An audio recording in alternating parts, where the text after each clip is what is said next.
Usually done. Yeah, we always have. You always have. I mean, we can go back to that and find and not use this system. One or the other. Yeah, Yeah, I'm not sure. I think it's clear over here. yeah, something. No, it's not very helpful. Now can hear. Wait a minute. Oh, they can hear. That's what Richard said. How we're getting that? Right. Okay, now can hear. But you don't know what you did. It's still got the exclamation point. Yeah, I heard you say my name. I thought that. Okay. We were talking about, yes, the short-term So I think rental it makes offer, the sense ADU. for the select board to take the lead on the short-term rental bylaw as a general bylaw. Mhm, Let the planning board focus on ADU and how that'll be treated for rentals. mhm, And my sense is they want to prohibit that yes. from short-term rentals, any new ADUs that are permitted. So that can stand alone and you can move forward with any changes to the short-term rental bylaw. So I thought where we left off was you had provided a sample. I give you Gloucester as an example. Okay, So it'd be helpful to have some feedback on that and what other parameters you'd like to try to incorporate. okay. Would you mind resending it? Because I Yep. probably was longer than 30 days ago and it probably Yes. fell off my email. Thank you. Okay. So then this action here for February 18th, is that really an update from the planning board on the ADUs? Or do we want to use that time to discuss short-term rentals? The planning board doesn't meet again after the 18th, so Okay, so we they should. won't have any more information. So why don't we use that to discuss? Okay. So let's remove that note then, update from planning board. Yeah. Then I'm no longer confused. Thank you. Got it. Okay. Fine. In that case, the first item on our agenda is the Sustainability Committee interview with Max. I'm sorry, I was here. This here. Should I sit up here? Oh, you- I don't know. Yeah, yeah. So tell us why you want to waste your, spend your evening Sure. with a committee. Well, I'm interested in joining the sustainability committee. There's an open, vacant position on it. So I've, moved here 3 years ago and I've been interested in joining for all this time, actually. Now a position actually opened up and a friend who's already just asked if I would be interested.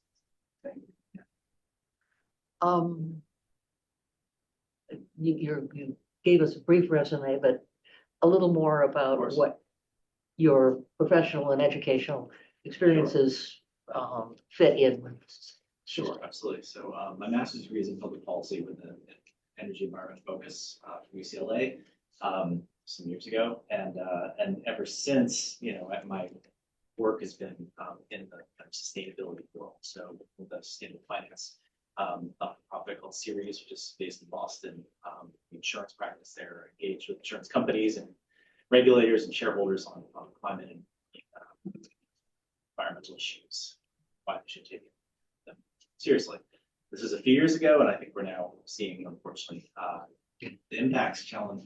Well, let's say the impacts that climate change in influence events can have on housing markets. Los Angeles Times being the most recent.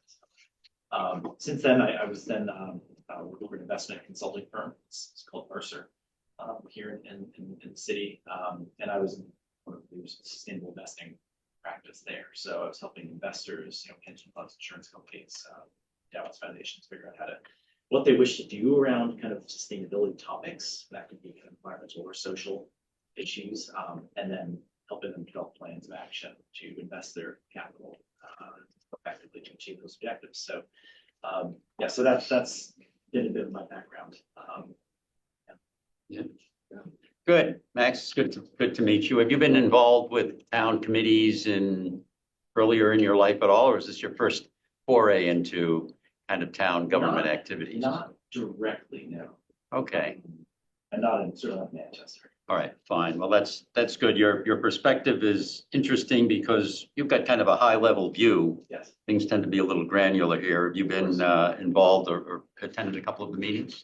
Well, a few of the town meetings, yes, but, Okay, but I mean, this committee or you know somebody on the committee? yes, no, Jen and I, oh, sorry, excuse me, I did, attend the last sustainability. All right, so you know, meeting, yes. you know who the players are a little bit. Exactly, here's some of the agenda items and give my own, thoughts and reflections. So one idea in particular is, trying to make more of the town's, let's say, various pieces of information that exist out there. If we can get a breakdown of, say, trash, solid waste that's going to landfill versus recycling rates, Black River has that, DPW probably has that. There's, kind of making that more accessible to the average citizen. Can For help. example, it doesn't go to a landfill at all. Yes. Doesn't? No, we send nothing to a landfill. Okay. We've got an incinerator. You know, It's- But the committee wasn't, some may know that. Yeah. But, yeah, so that, and then, energy consumption, of course, for the town.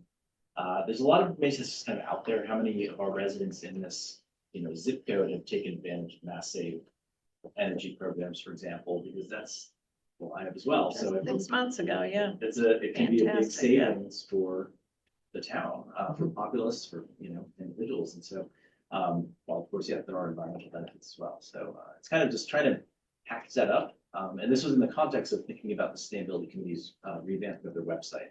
So what more can we do to engage, the town citizens? Okay, well, that's great. I've really kind of the crux of my questioning was, have you got ideas? Yes. Because new people means new ideas, and this sounds great. So it sounds like you'd be a really good contributor. So good, thanks.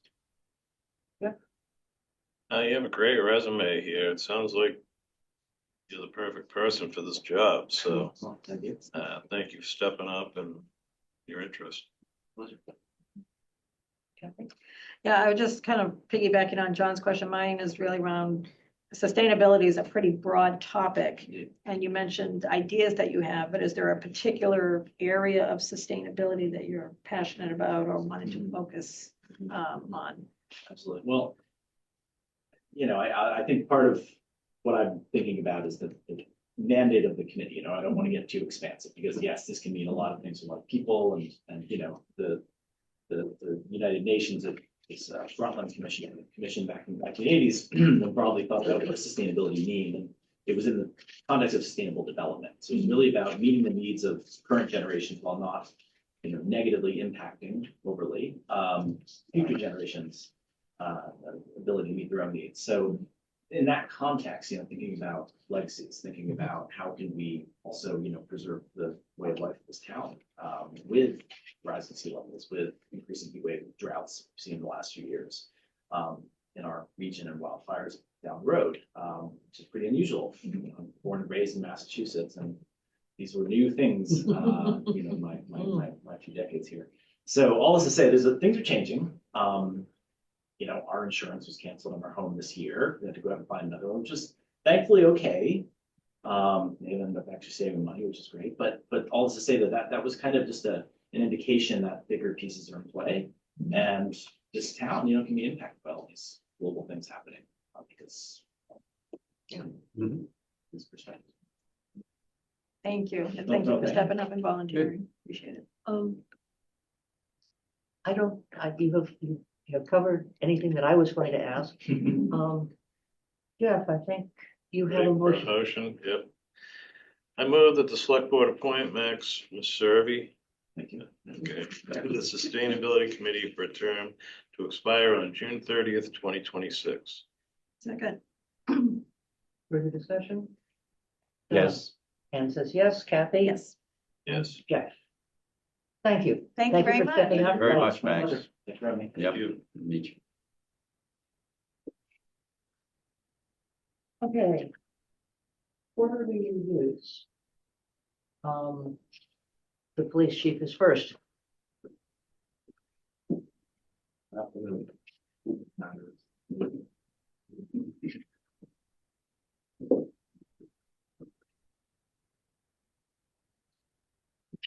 So here we are again. Congratulations on the recertification. Yeah. Yeah. Reaccreditation. Reaccreditation, yeah. I sent you the email today. Yeah. Open to anyone that wants to join us. Maybe we should carpool. Yeah. Maybe they're riding the cross. So I guess, over the last quarter, things have been kind of slow, which is not. out Well, of the- except for kidnapping Yeah, I mean, not out of the ordinary for, this time of year, I guess. We did have that one call. But as a result of some, I guess, some inquiries from a couple of residents in regards to our emergency preparedness and Greg's article in the Cricket last week, my memo to you guys has highlighted sort of the high level things that we've been doing for emergency preparedness. Working with Jake has been wonderful. As you can see, there's been a lot of things that we've done, things that we're focused on moving forward. I think some FY 25-26 goals for emergency management is, Jake and I were just talking about the community emergency response team, getting that set up. I've had a couple of residents reach out that have expressed their interest. Ipswich has a phenomenal team, which I think we're going to kind of regionalize with them. They got 20 or 30 members, and so we might piggyback on some of their training. Expanding the Cape Ann Emergency Response Planning Team to Hamilton and Wenham, since our shelter, our regional shelter is going to be in Wenham. Bring them on board so we have a little, some more assets to pull from. And the Cape Ann Regional team is going to expand into quarterly meetings with you guys and town leadership and town administrators and mayor's offices moving forward. So more to come on that. The regional shelter project, I'm hoping to be done with that since Manchester's the spearhead of it, hoping to be done with that in this quarter. Actually, a call tomorrow with MAPC. Regards to the next steps, things that we're working on at the regional level is Cape Ann evacuation routes. More to come on that, and the chief and I were just talking about the emergency management funding here for the town. We're going to get together and probably bring back something at one of your next meetings, I hope, and bring it to the finance committee before the emergency management budget is voted on. It's actually under the fire department. I'm not sure when you're going up to them, but with some ideas and some things that we want to present just to expand on what we're currently doing. One of the things that I'd like to see expanded with some of that emergency management funding is we have a drone operator, and we currently own a drone. Like to ask that Sergeant Machine, who's our licensed drone operator, to become a member of the NEMLIC drone team, which would he'd be called out for mutual aid situations where there's barricaded suspects and missing persons and stuff like that. NEMLIC is, The Northeast Mass Law Enforcement Council. okay. Yeah. Which we became a part of last year. So other than that, that's pretty much a high level overview of the emergency management.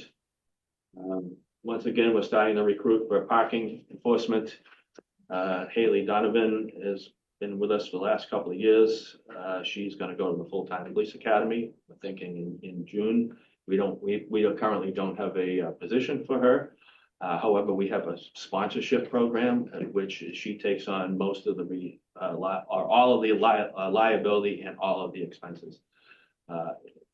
Then she would come out, be full-time police academy trained, and we could put her to work as a reserve right away. Or my thought is she's going to get scooped up by someone that needs a full-time academy trained person. Community policing, working with Tiffany on a fundraiser for the Comfort Dog for Daisy. We developed a corporate sponsorship program, that will be coming out shortly. Tiffany's been a big help on that. New website's been launched, updated some of the things that we, instead of people coming in to renew their firearms licensing, they can get all the forms and, direct contact with Officer Mullins, who's our firearms licensing officer, through the website. That's been a huge help. And budget, we're on, still remaining sort of on track to where we were last quarter. I haven't got any worse. We've made some changes to staffing, especially not staffing the lobby as much as we were. Hasn't proved any either way, whether it's really worth it or not. We still have people coming in all the time to seek assistance or see an officer. And one of the big things, for one of the personal highlights, I don't know if you saw that I was selected one of 18 Essex County officers to attend the Holocaust Memorial on April 8th down in Washington, D.C.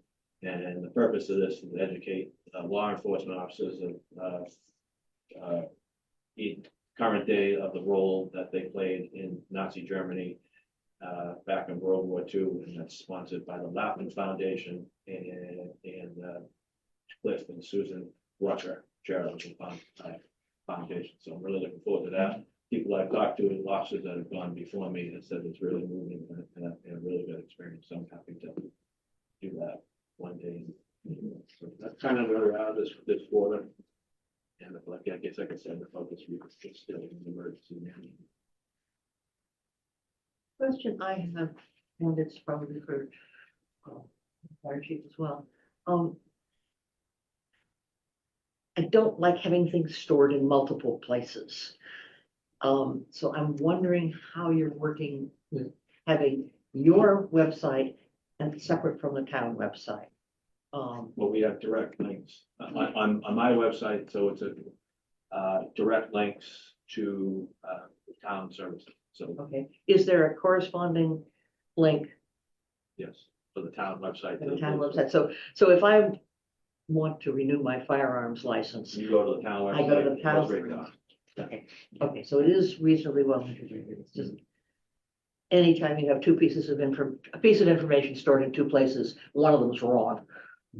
Or not updated, yeah. Yeah. Yes. Yeah. So I trust that you and Tiffany or whoever are working together to make sure that the stuff that's fully There's specific. got to be one source of truth for data. Yeah. So links to a website don't really address that. That's more around the usability. Can someone find this Yeah. stuff? You're poking at something that I was going to poke at as well, because I spent most of my career getting rid of disparate websites, because over time it gets expensive. Doesn't seem like that now, but if you are not using the same software for your communication to the community, and you're using something different, and Parks and Rec is using something different, and the town is using something different, that's 4 or 5 different vendors that we're dealing with, and over time, that gets expensive and we need to stop doing it. Okay, so I think this is a separate discussion about who's responsible for your IT spend, but this kind of stuff gets out of hand very quickly because you get attached to your software, you like it, and it serves your purpose, but over time it gets very expensive, in addition to the data not matching if you try to communicate with other departments that might have their own stuff. So I just think it's something we don't want to propagate, and we should probably at some point take a look at what we've already done. It's something we got to watch. So maybe an action for after town meeting. Yeah. To look at the structure of websites in town. I know how frustrating it can be to have to work with something that's not yours because you don't have the right to change your information, and going through a hierarchy to get stuff that you want to get out quickly is really frustrating. Well, but I mean, department heads do have the authority to add and delete content from their page. Okay. That's how the town website works. Yeah, so we've got fire, police, and park and rec. Those are the three. that are Fire, out police, park, and rec, and town. there. Besides The the main town. Yeah. Yeah, besides the town. So our website is a total package with our public relations contract every year. Yes, right. Right. But what about Board of Health? They just rely on the town. There's no other unique ones. Correct. Okay, that's good. We don't want any more. This is what we're saying. And it's, like I said, at some point, the more sophisticated you get using your software, the more you will want to share data with most likely, the fire department. It could be other, the 911, that's another software package, right? So, North Shore 911, they have their own software that we use. What we use IMC with them. Right. So that's another, so I'm just saying. It's not a separate website. It's not a- That's right, it's not a website, that's true. But the more you have this disparate stuff, the more you will want to share data to make your life easier or the residents' life easier, and it just, it gets out of hand. For after town meeting, yeah. Okay. Just kind of on that point, Todd and I use the same vendor, and the reason we do that is when we have a sensitive topic, like, what happened 2 weeks ago, we make one phone call and they articulate it in a safe, direct manner. So everything is kind of cohesive, if you will, at least on the public safety side of things. That's awesome. Good to hear. Yeah, and that service that's provided, like the chief just said, is invaluable in Right. situations. Yep. A vital, important piece that we don't have to manage during, day crisis, and the website is just an offshoot. So it's a service you're buying, and the website is just a piece of the service. Mhm. So that's a whole package. Yeah, so. As long as you guys are on the same thing and the Harvard master is not on something different. That makes sense. Thank you. That's all I have. John? Yeah, no, I read your report, Todd. Looks very complete. Always seems like you're very, very busy, which you are, I think, every quarter. And the fact that there's a lot of teamwork that's getting involved with all of this emergency preparedness stuff is important. I was wondering about the funding that you had brought up. All of this stuff takes time and money, et cetera. Is that funding? I know a lot of the funding that is associated with emergency preparedness, there are various grants and types of things. Are you saying we're still going to need more grants, or is this kind of an internally financed thing, or both? So the only grant that we take advantage of right now is the emergency preparedness grant, Mm-hmm. the emergency management preparedness grant, the EMPG, and that's how we purchased the drone. That's how we purchased the UTV that we got this year. But that's only $5,500. And it's based on the size of your town, it's based on the population, not how financially well off you are. Sure. Well, that's good. Yeah. Yeah. So we can look, well, obviously, if there's something that comes up, we'll take advantage of it, but that's pretty much all we do take advantage of for emergency preparedness. Okay, so other than that, internally, we have to, well, you will come to us and say, this is how much money we need to keep. The budget, I believe, was like $7,500, and most of it went to the Smart 911, but now that regional's taken over that, I see this year it's been cut to $1,500. So again, if we want to prepare ourselves and do some training and make sure that we have the community response teams available to us, we have to fund certain things for them. Okay. That's what we're trying to pull together. All right, that's good. Another question I had was on the parking, and I know we're going to be talking parking in general, but I know you want to expand the number of sticks that you've got out there. I was just curious, like for fire hydrants, and you had mentioned that, like, you'll put them there. How does it respond to that? I mean, people kind of stop there for a minute to drop somebody off, or is that like after a few minutes, a stick would say? You could set it up whatever you want. Any way you want, Anyway, say. so like the 2-hour limit, it's like a 7-minute grace period. Fine, even if it's a fire hydrant, but if it's more than 7, well, you've gone someplace. Yeah. That's a problem. Okay, that's good. And our dogs are walking billboard. This is, Walking billboard. Trying to come up with creative ways to fund it, so. Okay, I mean, we're doing okay right now with some of the funding that we've already received, but, you know, we're also. all right. Have you prospected around people that say, hey, this is a good idea, I'm in? Or it's not there yet? Tiffany will be doing that very shortly. Okay, I'm curious. Great. Thank you for all your hard work this quarter. Yeah, it looks great.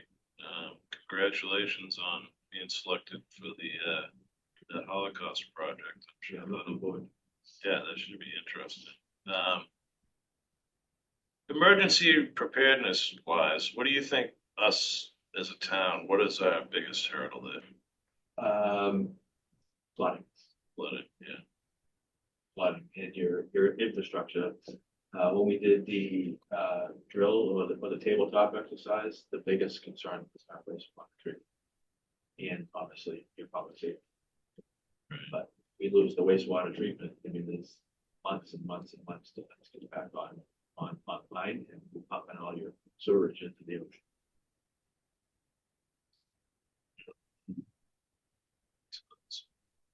The evacuation routes is another flooding issue. Because there are at least 3 spots where 127 is vulnerable. So I don't think where it's bad is Gloucester and Rockland, you know, but that's something we're gonna have to address with that emergency response team. the 127 just at the Beverly line, I have seen it with ocean Oh, yeah. on it. I mean, I foresee 128, if we have to evacuate this area, 128, you know, the 4 lanes, the northbound, southbound lane going south. And working with the states, because similar to what would happen on Cape Cod, because the Cape has a pretty good plan for that. So I think it's basically working with the state police and all the communities along 128 to shut down 128 and everyone just leaves. That's gonna be hard if it floods at, Exactly. So it's all about when I went to the hurricane preparedness down in Miami, it's all about early and often, getting the message out, making the call earlier rather than late. So you do your. you don't end up having everybody in Gloucester and Right, exactly. something in Dogtown. Yeah, and you do it exactly. Thank you. Good. Yeah, just one, couple of things. I was also looking at the annual report. I think that you had sent out the stats. Just looking from 2019 to 2024. They look great. I mean, it's like, Yeah. so I'm curious. 2 questions. Number 1, car crashes went way down that you responded to, and I was curious if those numbers include what happens on 128, or is it just in the streets of the town? It is any crash we respond to. So Any what crash, happened so on even if it 128. happened to be on 120, that's quite a significant drop. And That's, if you see the arrests are up. yeah, the arrests are up, the animal control is way down, the false alarms, I guess, or just alarms in general, way down, disorderly conduct, way up. So just the numbers themselves are very interesting.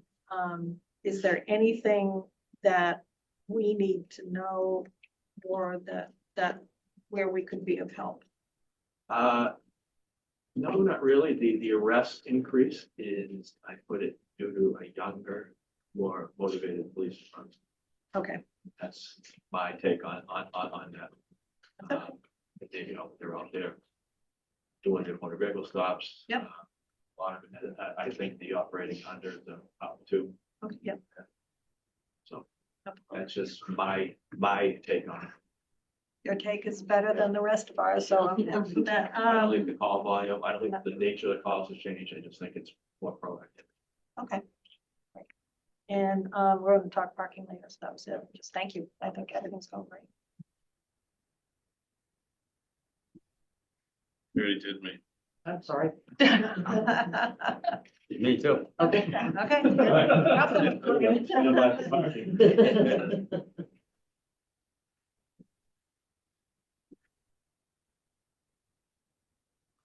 I could pretend that I just wondered if you had followed. You're discussing Brian, that's all. I gotta pick up Brian's slack over here. Good evening. Good evening. Hey, hey, So everything for the fire department is going pretty well. We're making some forward progress. We had some goals which we accomplished this past quarter.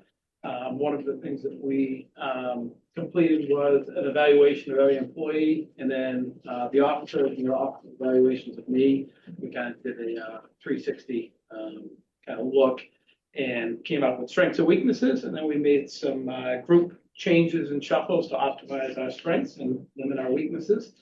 This past they just finished up moving groups around last week, so that's going well. Vehicles and stuff, we're still borrowing, thankfully, the Linfield engine. Their station is looking to be complete somewhere late fall, so we'll say early spring. But the chief said that as long as their apparatus stays status quo, we can maintain borrowing that engine, which is a big relief for me, at least for sustainability and having a backup if something happens. So it's mirror to our current truck, so literally the training is identical, so the guys just switching it out as we need it, and that gives us the ability to do oil changes, preventative maintenance, which I think some of which was done. I think some of it has been more particular as of late to make sure that we get the longest lifespan out of our apparatus that we can possibly get. We worked with Specialty Vehicles in Rosenbauer. They had a source well contract with the state, which basically allows us to spec a truck and order the truck pending appropriation, which sounds like that's never going to be in a contract ever again. But we were able to utilize that to our advantage. And as long as we get the appropriation for the next 3 years, we'll save a little over $200,000 by getting it today's money versus waiting until FY28, and then we have the lead time. So that was a big plus in maintaining our apparatus replacement plan and kind of keeping us on track with that. Staffing, we've had no issues. The overtime is on target. I'll kind of go over the percentages in a moment. One of the biggest pushes or needs for the next fiscal year, I know we've talked about it the last 2 years, is adding a day staff position. Just for consistency, if I fall off the edge of the earth, the fire department should not skip a beat. And we're not at that point. I'm not saying I'm great, but we're not at that point yet. And I think that's something that we need to be at. And we can kind of discuss that further. Call firefighters are working out great. We have one firefighter who's kind of doing a performance improvement plan just to increase productivity and responses and things like that. But overall, overwhelming success. Software, our first due is up and operational. All the modules have been in service. One of the things that we found during one of our reviews is documentation of calls. For instance, if we go to a lifeline activation for a lift assist, was that getting documented as a false call because no one was transported versus a medical call? So all the staff and the officers, we have a quarterly meeting coming up, and everyone's going to be streamlined so our data is apples to apples. We're kind of eliminating some of the gray area. One of the big things that was on my to-do list was to get the burning permits in our first due system. This doesn't sound like a big feat, but it is because people get into our Community Connect system, which gives us the ability to get information that they want to provide to us. So when we respond to somebody's house, we know, especially with this cold weather, where their water shutoffs is a big one, so we can limit the damage of a pipe burst, things like that. So we've had an overwhelming positive response of the public about that system. And I think in the past 2 weeks, we've sold, 30 burning permits, but we've had 60 people sign up for Community Connect. So it's working out very, very well. Training, the crews do training every day. You probably see them out and about. They're required to do something every day, and then there's 2 trainings a month. each group's assigned, one's a bigger training, which is more involved, the other training is more specific, for instance, ice rescue, auto extrication, et cetera. Coming up, we'll be working with Essex, hopefully Hamilton, Wenham, and Ipswich on combined ice rescue incident, because if we have something like that, we need the extra staff and safety. We have initiated a lockbox program, which I am shocked at the outpouring of requests for lockboxes in town. So we installed, I think, 7, and I have 15 or 16 people on the waiting list for the next grant opportunity. And that was a regional grant again with Essex, which was very well received. So that went very, very well. Other than that, we're working on updating our SOPs and SOGs. We're aiming to 6 to 8 a month, depending on how complex they are. I just don't want to overwhelm everybody with too much change at once, so we do it little by little. Other than that, our overtime, like I said, is going well. As of today, we are 56% through our fiscal budget. We've expended 55% in salaries and 59% in operating costs. And the operating costs is mainly due, that kind of bump is our ambulance inspection was last month, so we have to replace equipment and some of the consumable equipment that expires.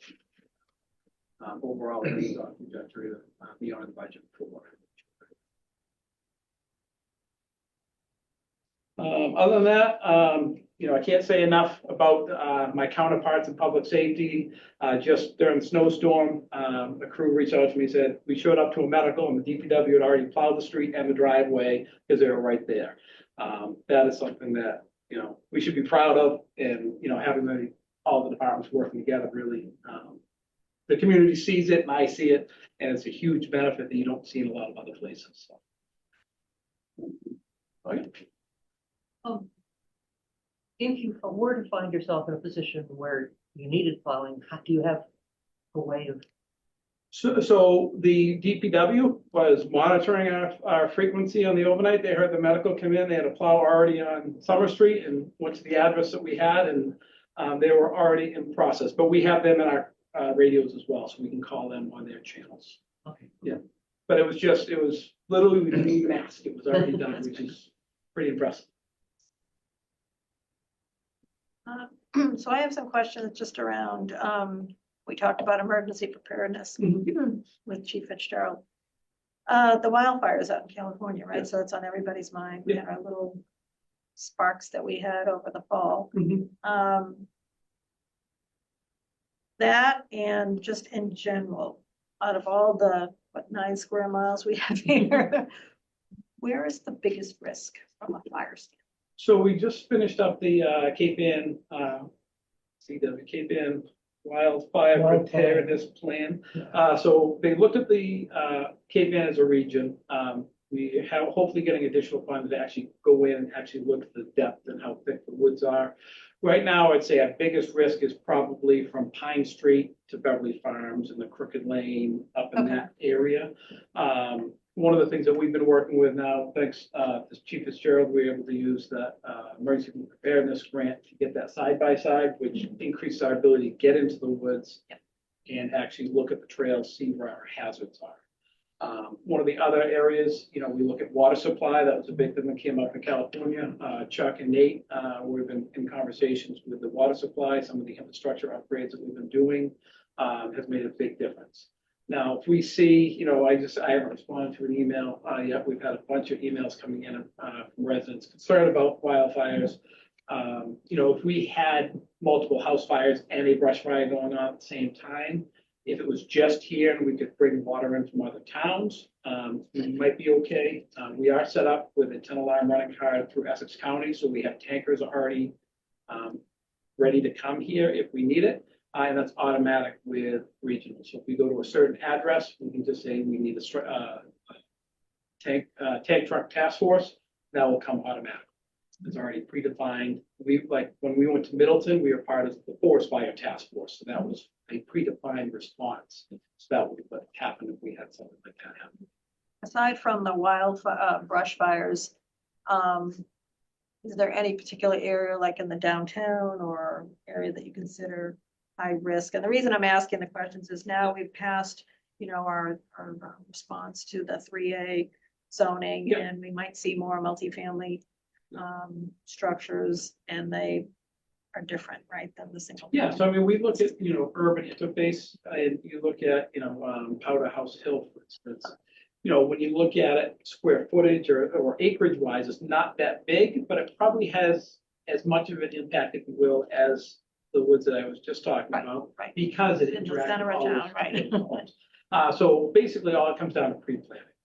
And then, reaching out to residents, if we have another dry spell, what they can do to prevent it, cleaning out the leaves, not just making a leaf pile, be over the rock wall, things like that, then, cut down on the amount of material that's available.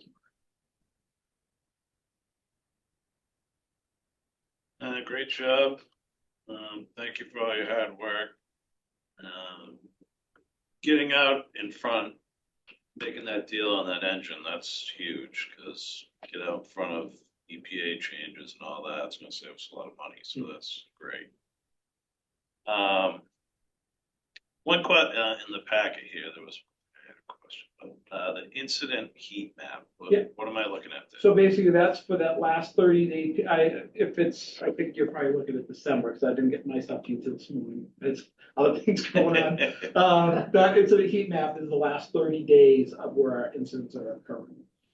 So that's something I look at on the fire side. If we had, for instance, a flu outbreak, I can look at a medical side and see if there's one area of town that's more affected by flu outbreaks based upon what patients are complaining of during ambulance transport. So we can use that. We can kind of move that map to see, maybe wildfires where, where the, incidents are happening, and adjust our resources appropriately.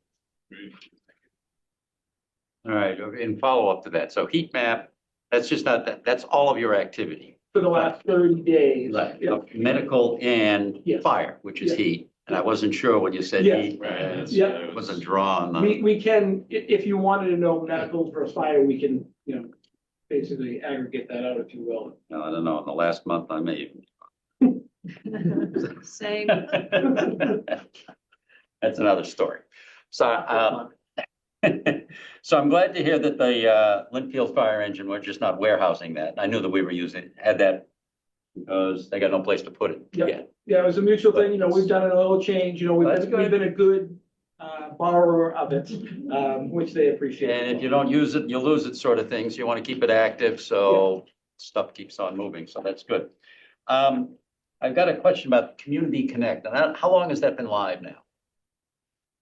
I think that one was November. Okay, a couple months or so. Fairly, the burning permits was the first thing to really thrust the residents into using the system. And Tiffany had put out a couple things in the tide, and we were slowly starting to Okay. kind of push it forward. We're trying to be careful in our dissemination of information, because reverse 911 is the town giving information to the public. Community Connect is the public giving information to us. So, if you had a resident or, somebody in your house that, broke a leg and they were immobile, you go into your Community Connect, update that updates in our trucks live. So if we get dispatched to your address, we see it, and the person heals and they're better, you can take it out and it's instantaneous. So people can provide as much information as they want. Most of the time, it's where my gas shut off is, water shut off. We have a few people that have disabled or handicapped individuals living at their house, and they tell us where their bedrooms are, because we'd have to go in. It saves us time to locate them. No, I mean, I signed up a few days ago, just hunting around and seeing, and I understand you drive people there because anytime you want some sort of a permit or something, feeds you into there. Okay, while you're here, fill out a few of these questions. Yeah. Some of those might be hard. I'm looking at them. People Yeah. don't know. Some people don't put anything. Where's my gas? I don't know where my water shut off. Yeah. I understand that. So, and you've got how many to date, would you say? I mean, your goal is 2,000. Yeah, we probably up in the 90. Okay, yeah, 93. pushing 100 Yeah. or so in a couple of months. Yeah. All right. Well, we'll have to keep track of that and say, okay, how can we be more proactive to get more folks Yep. signed up? So that's good. I saw it. It was good questionnaire, and appreciate everything that's been going on. You've been very diligent, responsive to the community here, and the overtime, yeah, it's down about 50% from what it was. Mhm.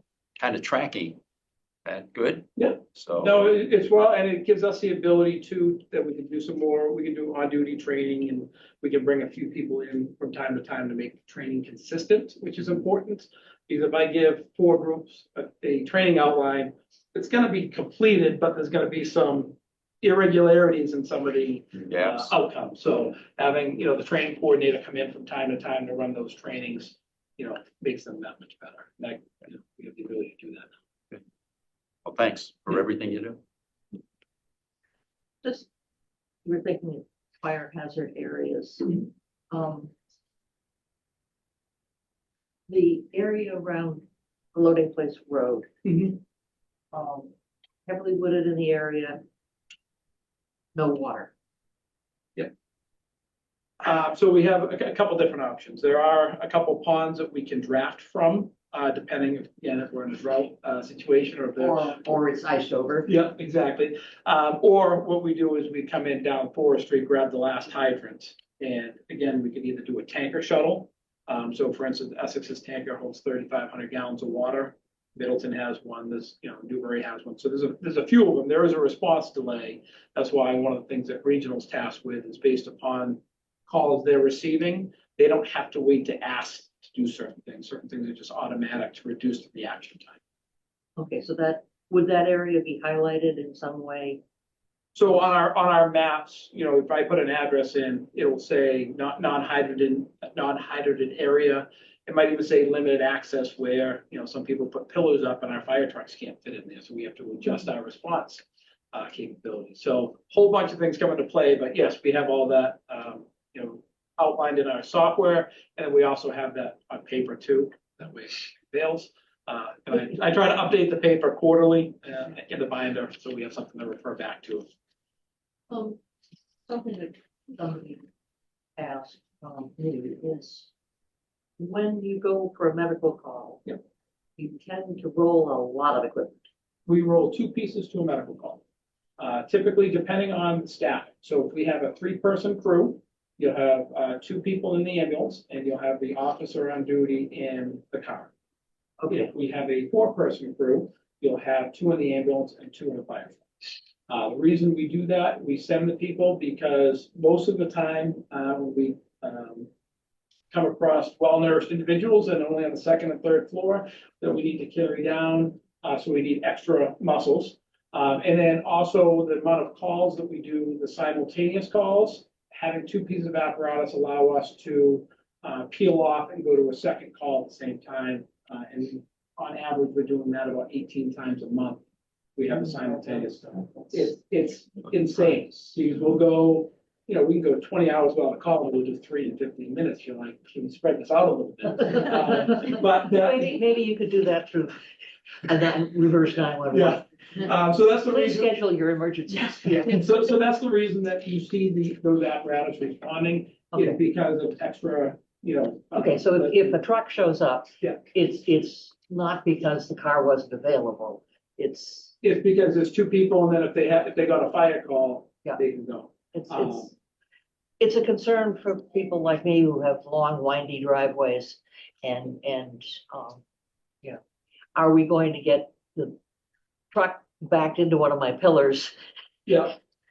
So I do it 2 different ways. One is a lot of times you see the trucks park on the street and the extra guys will walk in. To me, every call we go on is an opportunity to train. Okay. So when they pull into the driveway, yes, they're there maybe because, you burnt chicken while you're cooking, but they're also looking, if this house is on fire. It's usually bacon. Where would we park? Where would we want to put the ladder truck? So every time we go on a response, yes, it's a response, but it's also a training activity because it gives us the ability to get into these areas that, we can't just pull on people's driveways. Okay, thank you. And brings up a point here, the number of simultaneous calls or overlapping calls. Yeah. That trend has been going up. Yeah. Okay, and I'm 2 years ago, it was once a week. Yeah. It was about 4 or 5. Now it's more like 10, 12, 14. And I noticed that the number of total calls that you have hasn't changed. That it's like 1,100, 1,200 a year, but the overlaps Yeah. have doubled, tripled. Yeah. Got Maybe that's a better. comment? Unless somebody sees a fire truck go by and they're like, hey, maybe I should call. I don't know. Maybe some of it's just better record keeping that. I mean, we, you know, just all the systems now are integrated, you know, that come down from regional, so it could be record keeping. You know, before, sometimes we were just, you know, doing our best guess at the times, where now it's, you know. Curious. Yeah. It is interesting to see the trends month to month and, you know, Memorial Day to Labor Days, the weekends are our busiest time, which Yeah. are, you know, some of the things you can take an educated guess. Good. All right, Thank Thank you you. very much. Yep. Okay, town administrator. Okay. Well, last quarter, highlights included, there's certainly a special town meeting. And we're ready for that and executing it. It was the largest town meeting the town has seen. Overall, I think from a logistical point of view, went quite well. Obviously, we had a task force leading up to that, worked really hard, and get information out. So again, just from a logistic point of view, communications point of view, I think that was a good case study for us. Should serve us well going forward. When we have similar issues, how do we want to try to address it? I think there's some good lessons there. Budget work has been priority, putting the preliminary budget together and presenting that to both you and the finance committee. And obviously that'll keep going now between now and end of March when we finalize it and get ready for the annual town meeting. We've brought on board the two consultants, one for the operations audit. Hope to see that draft report maybe the end of this week, if not into next. So I'll get that out to you as soon as we have it, for your comments. And also we've brought on board the recruiting firm, and that process is well underway. We advertise on the street, and you'll be interviewing the screening committee next week. So that's going well. The Mason building, getting close to a signed PNS on that. A few more I's to dot, but we're very close. So that's getting to where it should be. So does that come before us, the PNS? Well, yeah, just waiting for their final comments and then we'll get that to you. And dealing with the Central Street Culvert project, making sure that we're getting all this signatures from the landowners. Continues to occupy some time. Hopefully bring that to a successful next step very soon. So a lot of those will continue on in this quarter now. Obviously, budget and getting ready for the annual town meeting, certainly front and center. And then those two projects as well, the audit and the search. The priorities as we go forward.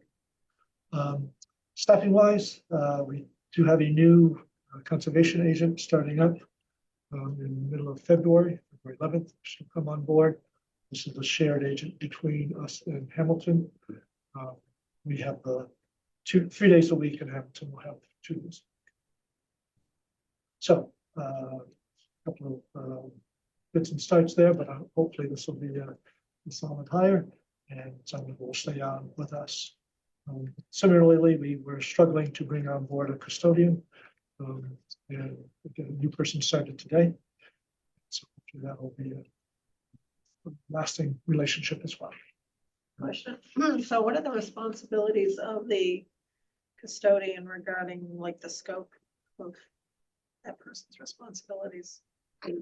So general custodial work in This this building, building, library, and Seaside One. do they oversee contracts or perform the function themselves? They perform the functions themselves. And they also do some light building repair and maintenance work. I was And wondering why, you know, have we ever looked at having a service? we did have a service previous. Okay, that was not Um, successful. It was not very satisfactory. It varied. the one arrangement was pretty good because of the people that they had. But it was always a struggle to get as much work as we wanted. And then there's a price point where it became more expensive to keep going with them rather than bringing it in the house. But we've done both. And ideally, the person can do some facility planning and maintenance, That's what I was wondering. overseeing elevator inspections, Okay, so it's more than traditional. annual boiler maintenance, making sure that that gets done, those sorts of building requirements. Any other gaps in personnel, or is that the custodian is the only one right now? So that person just started today. Oh, just, okay, it's no longer a gap. Sounds more like a facilities maintenance.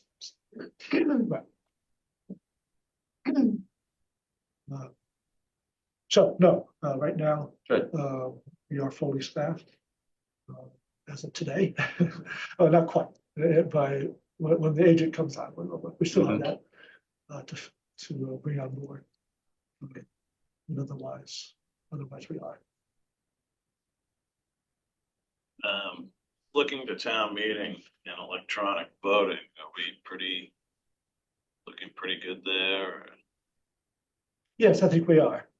Yeah. We did have that last vote Yeah. snafu. When we needed it the most. Yeah, it was the Seems most to be critical at this piece, point. but we know what happened there and correct going forward. There has been a request for specific voting computers. Yes. Using your computer Right. was a little scary Right. So yes, we'll make sure we have dedicated. before the tariffs show up. Okay, yes. Good point. But Because yes, we don't, it would be good to be able to do some testing yes, well before April. yeah, well, those are And pretty simple machines to. there are lots of really cheap, really fast. So, but it would be Yes. nice to get. Yep. So we have something that's just dedicated for that purpose. Don't worry that I'm going to remember Greg's password. Didn't hear you say that, okay. How's the operational audit been received by the staff? Yeah, good conversations. I think people are anxious to see what he comes back with. Typically, an organization that is not frequently audited gets nervous when something Well, like this. I don't think there's a lot of nervousness for the most part. A couple exceptions, but for the most part, I would say people are looking forward to it. And, Curious. yeah, I think, like I said, the people enjoyed the conversations with Bill and the IT guy, I didn't realize. Good conversations, I think, took place.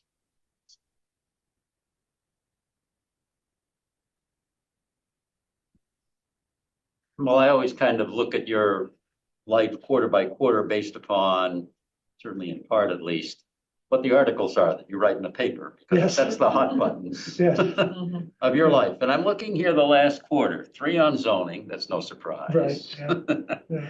A couple on the DPW, on stormwater. I thought stormwater got a little bit too much play, Well, wasn't that exciting an issue. But, and then capital budgeting, a couple, and then operations was the other. So it all kind of makes sense to me. And you managed to keep all the balls in the air. Yeah, So, there's always plenty of balls in the air. It's always surprising. Yeah. But there are. Good.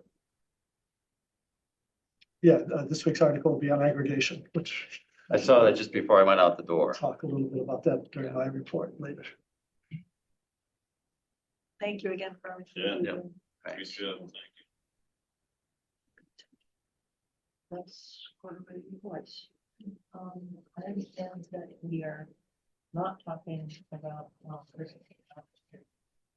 Just, Right, the owner had requested to postpone that. He would like to be here for that discussion. We had some medical issues come up. just as a, for your information, the owners are good friends of mine, and when that comes up, I will hand over the gavel to John and get out of the room.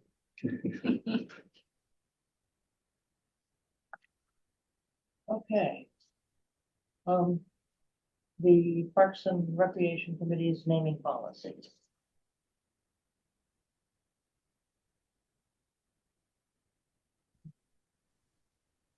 So I think, Cheryl,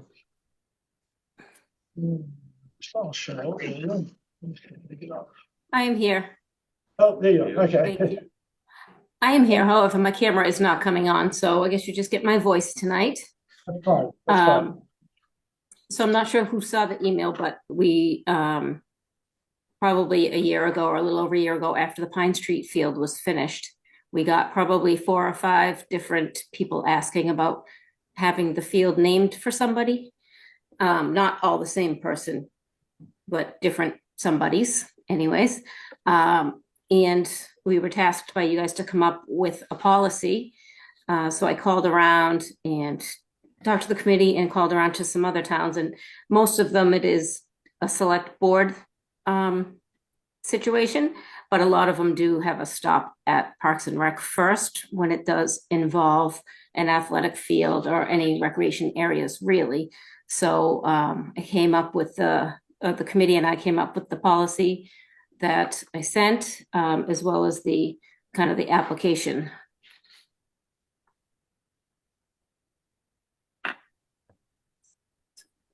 So in your packet was the proposed policy. Basically, it starts off with going to Park and Rec, and then review proposals, and then they would review and vet and make a recommendation to you. It'd be up to you as a board to make that final decision. Thank you, Greg. Yeah, so it does still obviously leave the final okay in the hands of the select board. But it's almost like the Park and Rec committee would vet it before it got there. I have a couple of questions. Cheryl, this is Kathy. Hi, Kathy. Was there any discussion around not so much changing the name of a field, but just kind of having a subtitle like, you know, the Pine Street Field in honor of so-and-so? Or is the intent that the actual name of the field has to change? I guess that would be more kind of case by case. We do say that like maybe an amenity within a field, like coach field at the Brook Street Playground, or, you know, it could be like, I don't know, like Palazola Field at Sweeney Park, you know, so Yeah, I that guess is always a possibility. the reason I would ask the committee to think about it, and this doesn't really necessarily apply to the Pine Street field because it's just a practice field, right? But I clearly remember my days of being the mommy cab, shuffling my kids to various sporting events in different towns. And gosh darn it, you would think it would be easier to find the fields. And when they were named after streets, oh my gosh, it was so much easier, you know?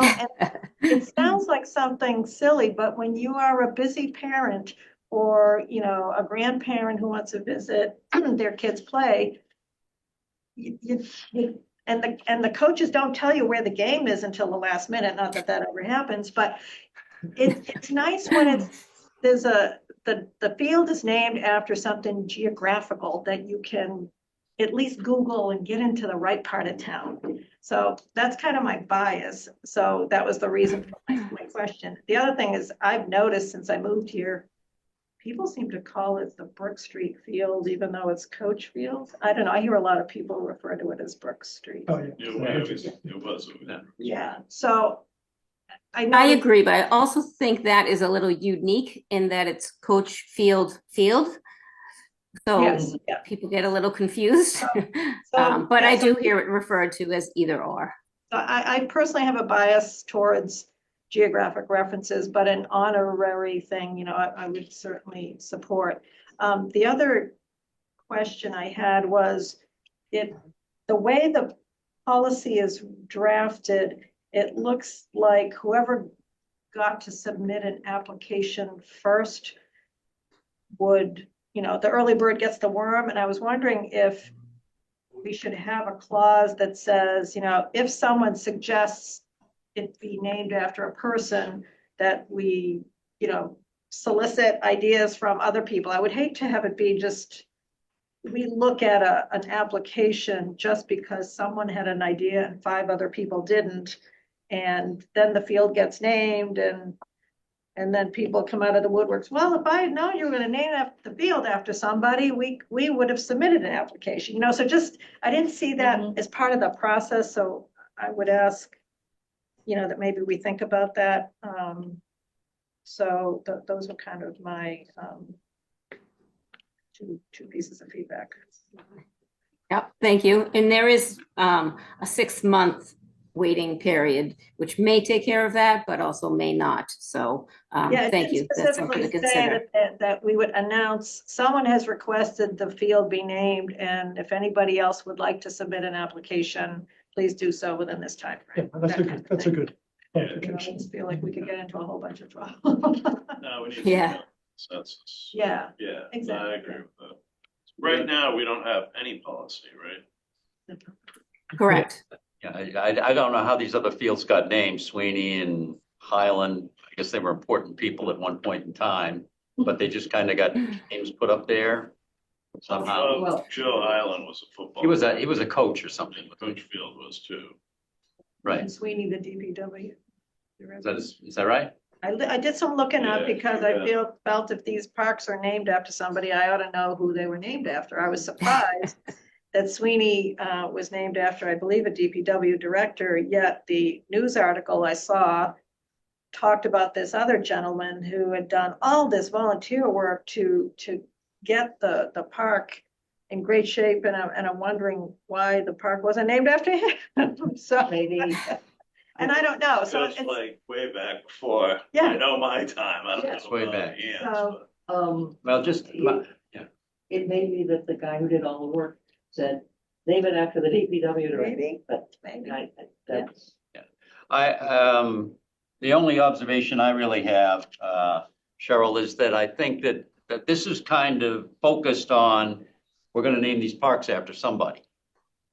But kind of to Kathy's point a little bit, it could be named after some sort of historical event that happened there. I mean, what happened if Oh, it's the burned up park. Yeah. somebody may have a sense of humor? Or, if there was a park or somehow that got built on Powder House Hill, maybe it's Powder House Hill Park. What's the policy around naming it, period, Yeah. right? Is that what you're getting at? Yes, in other words, I wouldn't just say we're addressing it because people want to name people that might be candidates. It could be for any reason. So there might be a line in there that says naming suggestions, which could be anything and, including people, but it could be something else, an event or a location. I mean, if there's a park in Western Woods, maybe you want to call it the Western Woods Park. Yeah, I don't. I like it. So I think you should just address that so that people know they got a blank sheet of paper here. They can Don't worry. suggest anything they want. Okay. Okay, So. sounds so good. I hear 2 suggestions. I think we're not under an immediate. So make the fact that there's something that's maybe named publicly available. Yeah. And make the naming more general Yeah, more broad. and if possible, give a hint where it is. That would fall into that category, yes. So, Make it easy for people to find. So, um, would Cheryl come back with some copy? Yeah. That's fine, and we're not under a time crunch. So They are not. So we will make a motion at this point, so let's Yeah, schedule that. once you get another draft. and another then- draft, and Yeah. then we'd probably be prepared. Yeah. But thank you for all of that work. I know how hard it is to come up with procedures and I think it's very close. Thank you, Joe. It is. Thank you. Okay, thank you. I'll take it back to the drawing board and come back before you. Thank you. Not from ground zero. You got a pretty good No, base. you just go with- hey. No problem. Thank you. Okay.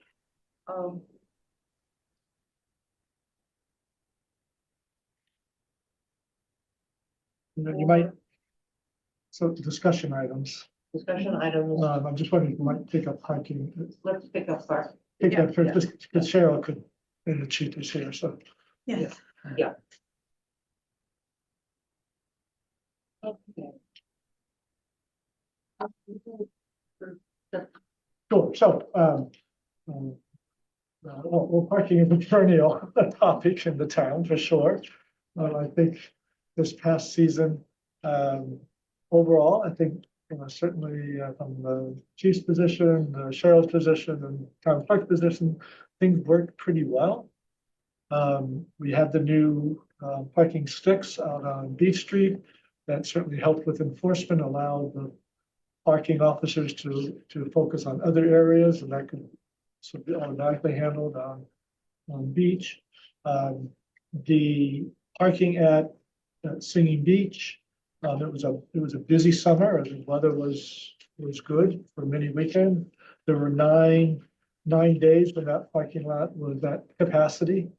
Maybe a little higher than typical, maybe, I think Cheryl told me that 7 was perhaps a more typical number, but certainly within the range of normal for a good weather summer. Obviously, if it rains every weekend, that has a big impact on parking. There were concerns, as you know, that by having the resident stickers distributed to everybody and those being valid at Singing Beach, that might be bringing more cars to the parking lot.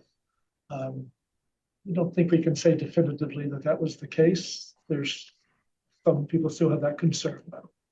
I guess the question would be, when does it fill up earlier? Yeah, did you hear that, Cheryl? I don't think that it necessarily. I mean, So, you've often told people to come before 10 if you want to get a parking space, and that seems to hold true still. yeah, actually, of all the days that it filled, it never filled before 11 a.m.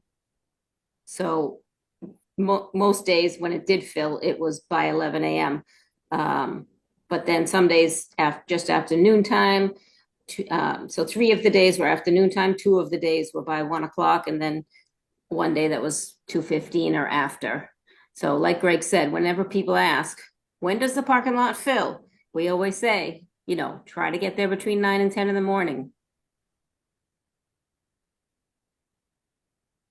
So there's that aspect. The distribution of the stickers has been through the registration of cars. So everyone is receiving a parking sticker that has their car registered in town. That has basically shifted the burden to Park and Rec than to sell the tags. So we haven't eliminated that sort of labor-intensive piece.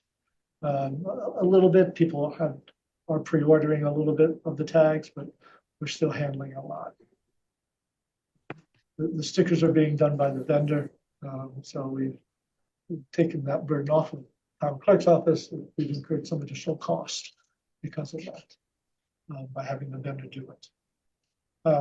Other parking issues, the voter placard holders who aren't residents, having people have the option of using the high school parking lot or the parking across from the tennis courts at the elementary school. That seemed to work out fine. I don't think we had any issues with that. So that seemed to work pretty well, as did allowing a maximum of 3 night over parking at Tux for mooring placard holders. Again, I don't think any issues arose with that. Say that one neighbor has been happier. Okay. All right. Well, that's good. So as I say, overall, I think staff feels like we can continue with status quo for another season to continue to monitor. Unless you feel there are changes that you have heard or want to talk about. I have one.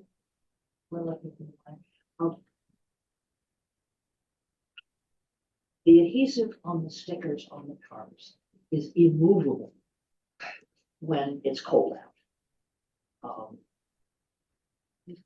Which means that I put the sticker in the glove compartment if I remember. And sometimes I lose it between January when I get it and late April when I can get the old one off.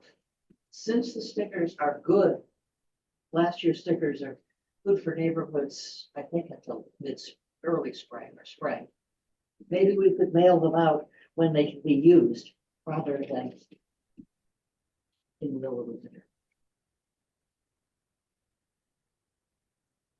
When do the stickers come out? They're coming out in the next week or two? February, right? I don't remember. I know it's early. Isn't it based on when the Yeah, we just assessors, put the order in for the new, to have the new stickers printed, so they're not going out yet. isn't it Um, based on when the assessors database for the cars gets?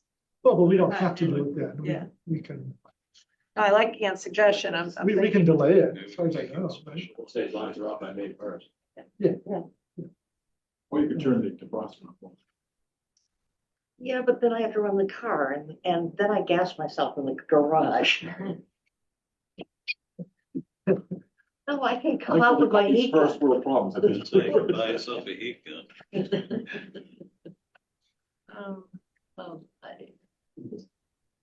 Since, there was something too with the beach passes, with the website last year. Cheryl, I don't remember what it was, I apologize.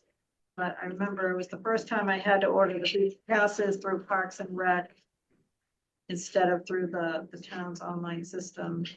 And for whatever reason, the website didn't work for me and I had to come in person. I can't remember why that was. But had to So set- we did sell about over 1,800 online. Then we Something did goes back probably and have forth. about, I wasn't a regular, I didn't have an account. yeah, So I don't know, I'll try it again this year, but when I find out what it was just extraordinarily difficult for someone who didn't deal with Parks and Recs regularly. Maybe Yeah. get an account. I'll try and refresh my memory, Cheryl, and get back to you on that. Yeah. The other thing was, I was looking at, so this is for the chief, I was looking at the enforcement log, it's great detail log, a lot of good detail here, and I'm curious. It looks as though we don't enforce anything on School Street. And I didn't see any, maybe one on Pine Street. So out of curiosity, those are two major thoroughfares through town. And I'm just kind of trying to understand. Regularly, I don't think we're enforcing it unless we get a complaint or the officers see something. Okay. So the parking enforcement people basically can do the high traffic disturbance like the features downtown.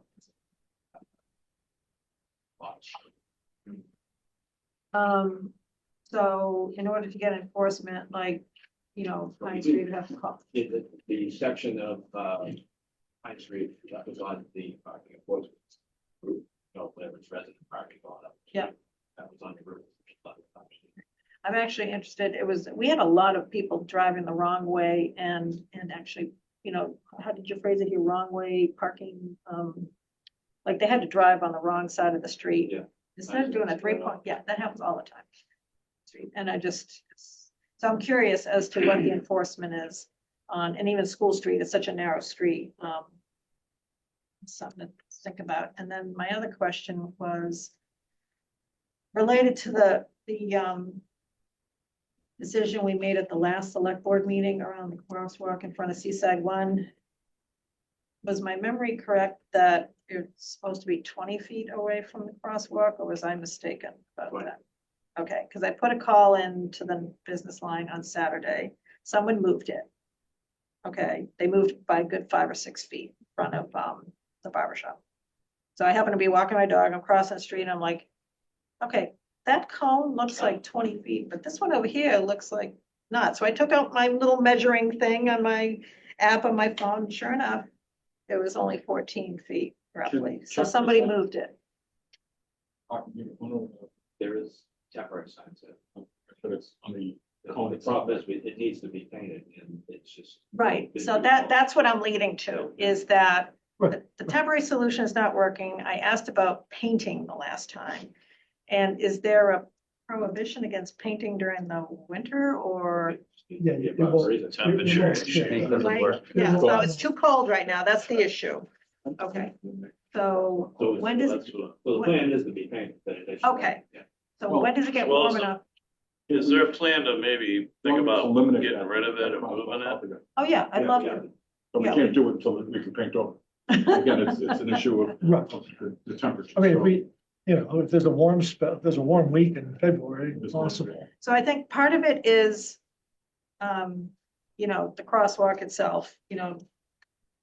But the painting of the lines, not just the beginning of it, but painting marked out parking So the spaces. spaces themselves. Yes. Yeah. Because that was a recommendation at least a year and a half, if not 2 years ago.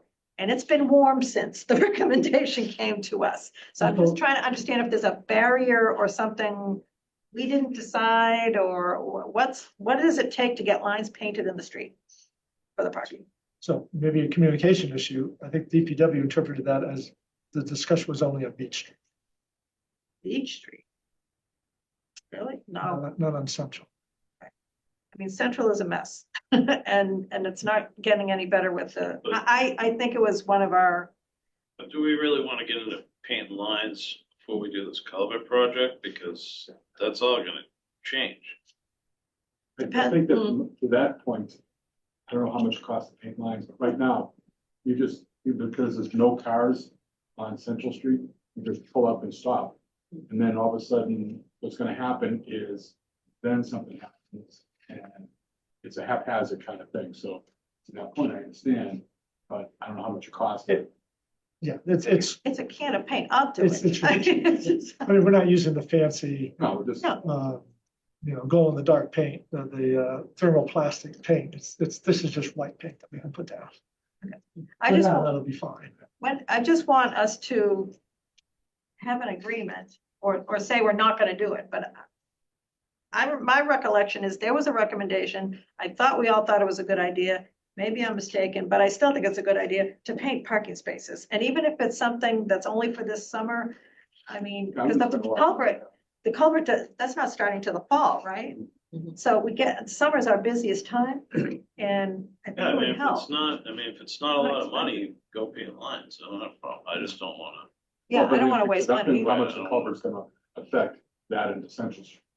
So, Well, we Okay, don't I really think, know I that think yet. I hear a fairly clear paint lines, consensus things for- that Paint the lines. painting lines on the south, on Central Street from, the culvert, basically, and the crosswalk to To the corner of School Street both sides. on both sides. Both sides. And then, I mean, the temporary solution we've tried to put in place for safety reasons. It is in front of the police station, so I don't know if we can, you know, have the officers on duty just move it back when somebody moves it. I don't know who moved it. We have to sit out there and actually measure it, but. Yeah. I think maybe we can put a sign. I just thought it was pretty bold, someone Could moved we it. put something a little more substantial, like half a Jersey barrier? Yeah, I'd have to talk to Chuck and see. It's a plowing issue right Yeah. It's a now. plowing Okay. issue, Speaking yeah. of plowing. Yeah. How did the sticks make out this past, using sticks? Need more stuff. Well, you're gonna put sticks down kind of in that downtown area anyway, and then Oh, you, no, no, yeah. In areas where parking is not allowed. I don't know, there were suggestions, I think it was kind of on Central. Well, Yes. some of it where parking was not allowed. in the spots, I think you guys have already approved last year. Because we did phase one sort of with Beach Street, and then we're with phase two in other areas. But I think discussion would be to expand it up from Summer Street, from Summer, Beach and Summer to the top of Summer Street at sea or. Yeah. Yeah. Okay. I've got a question on the data here. What's MTE? Those. We've got the list on the violation codes, 1, 2, 3, 4, 5, 6, up to 20, and then MTE, $9,400. And I'm not sure what that means. Is that, that's not here. Yeah, I saw that too. It's It was on the violation log. Violation report. list. There's a list of what the codes mean. Code number one, code number two is, code number one is overtime parking. Code number two is not parking within marked space. And then there's a line, it says MTE. There's 188 of them. That might be. That's All right, so sticks. that, Okay. I put that note down here, so I thought that probably was the situation. Oh, that's- so- That's a fair number. When you look at the 9,400, is that net to us or is, well, it's not. Pardon me? That's to us. Okay, so in other words, the fine, what do they get, 50%? So in other words, the fine was like 18,000. And we're getting 9,400. Okay, What about turnover too, right? all right. Great. That's the intent, of it, right? Yeah. Not really a violation and the revenue. Have you heard from anyone, from downtown businesses, that have they chimed in, or the chamber chimed in at all, or? I haven't heard anything at the downtown. Okay, so that number then is folded into the Beach Street number, which is the biggest number by street. Yeah. It's 232 there. The next largest one is half that.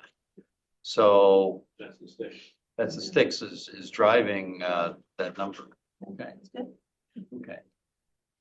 So our parking the revenue that we're getting there, and I think the budget for this coming year is what, 35,000 projected?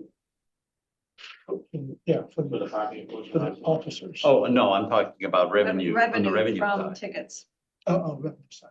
It has been as high as, I don't know, 2 years ago, it was like 50, But that's but it's been sliding down. sliding down because we're not going later in the season like we have in the past. Was that right? So that's the big factor. Okay. Sorry. So- Put up people. So normally we run parking enforcement through the month, but we haven't done that the last few years. The sticks were running then, but people were not. I just have one more thing on parking. We had discussed at a prior meeting, how some of the businesses along Central were feeling about the parking enforcement. There was an issue, something with the barber shop or that section, I don't recall. It was, Kevin Patey from the barber shop was concerned about the 1 day a year event. 1 day a year events, okay, Okay. so I think we At talked. which point we talked about possibly sign that says no event parked in front of, for that 1 day. Right, okay, The temporary sign they could put up for Uber and, for, the barber shop. But it would be a temporary sign. It goes up and it comes down, okay, so even if that, it's on a cone. since you brought that up, I asked the hair salon across the street. Where I go, and they have a different issue. It wasn't the 1 day events that they have a problem, it's all the weekends during the summer. Because the parking limit is 2 hours and there are some services that they provide that are longer than 2 hours. So, I was wondering if, I don't know if it's, Christine or someone reach out to the salon to see if a placard, a 3 hour placard, you give voting placards to people. Is there a way to give that business a 3 hour placard? Or do you have any other ideas that would permit them to allow a customer who has a valid need to park for 3 hours to do that? I don't know. It's a different service than a barber shop, and so the women, we're shaking our heads. There's some things you do that you're in there for longer than 2 hours, okay? And I understand the gentleman may not have encountered that, but we're all shaking our heads here, okay? I'm not a carrot and a color, I'm sorry, you're in there for a good 3.5, okay, so. And so, 10 minutes. Yeah. All you have to it do is sometimes a man's comb your hair world, with and a then when it washcloth. comes to hair care, that can be the case, so. I just would ask, I think that's the only other business that I can think of that may have encountered that situation. There was a period of time when the I don't know. dry clean was there, right? So the precedent has been set to try to adjust. Yeah, I mean, if you're gonna do something for the barber shop across the street, you ought to at least talk to the hair salon, which has a concern. They didn't say they had any concern about the one-day events. It was the irregular customers who have to come in for more than 2 hours when we're enforcing 2 hours. It's a problem. I just have a question. I'm doing the math here on this MTE, 188 tickets, $9,400. It's about $50, isn't a parking ticket $50? We're not getting 9,400, we're getting half that. Because 94, this comes out to about 50. If you divide 9,400 by 188. So I think, yeah. So the total is 36,800 for all of the tickets, but you would have to back out 40, well, half of 9,400, so. Well, the upside though is, but the intent was to turn it turn over. those spots. Right. Yes, understood. So the reality here is that the less money we collect, the better the system is working. Yeah. Okay. That's the intent. It's not There's supposed a to sweet be a spot in profit. there. We don't know what it is. It's not supposed to but be a profit center. It's only one. Right. Yeah. Okay, yeah, the data good. The data are interesting. So if we do decide to expand Summer Street, then that whole area will have to be painted too. Yes. As long as we put up, You gotta take out the cans of you paint. gotta buy a case of paint. We'll keep the sticks off the central.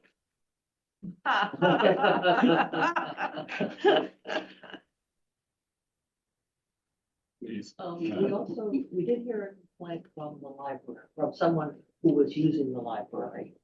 That Time. Yeah. The little, if there's an event at the library, it can go over to. Oh, okay, By the that's time. right. Church Street. So again, could there be some sort of a placard? You could hand it out, and it gets returned. So, It's tough. Most of those people have little kids. Yeah, I gotta leave my kid here. I'm gonna put the button on my car. This is, Or they're older and walking in and out and back and forth, but, There's always gonna be something. I remember, the veterans coffees on Saturday mornings. They were packed, for, too long, and all this, so. I mean, there's always gonna be something, and we just have to try to adjust, or, Is there a way they can contact you guys and just say, hey, we're having an The event? Legion does. Yeah, If there's a wedding at the church contacts us. yeah, so I mean, there's room for it. mhm. so it's a communication thing. But changing thing for the hair salon, the only I can think of is maybe 3 hours. Well, You know? Yeah, I mean- And you open the door to other businesses. that's what I'm saying. The hair salon, they're not looking, I mean, they weren't looking for a special space just for them, because anybody can park there. It's just that there are legitimate reasons. Again, legitimate reasons for the services they offer to be longer than 2 hours. So that's why I didn't know if the business could hold a placard and give it to the customer, but someone might have a better idea. And they return it to the business when they're, before they leave or something. or is one side 3 hour and one side 2 hour? I don't know. I'm not, Why don't we put, I don't know, behind town hall? An area behind town hall, that's, well, you have 3 hour at Mascanoma, right? Do you have 3 hour at Mascanoma? so take that, instead of 2 hour park behind town hall, do 3 hour park behind town hall. And they can hope that they There's a get, spot for them. A, there's a spot, and B, they get it right when she leaves, so he leaves. And they can pick up the extra 20 minutes to drive here too. There's It's tough. I mean, the people that are getting here, they can be parking anywhere. Open the door for all kinds of other. Yeah, you can't just say in That's front what of I'm saying, it. it's not, I This wasn't place, thinking of they could be something parked right in anywhere. front of the. It's very hard. Very hard. For now, it'll be revisited.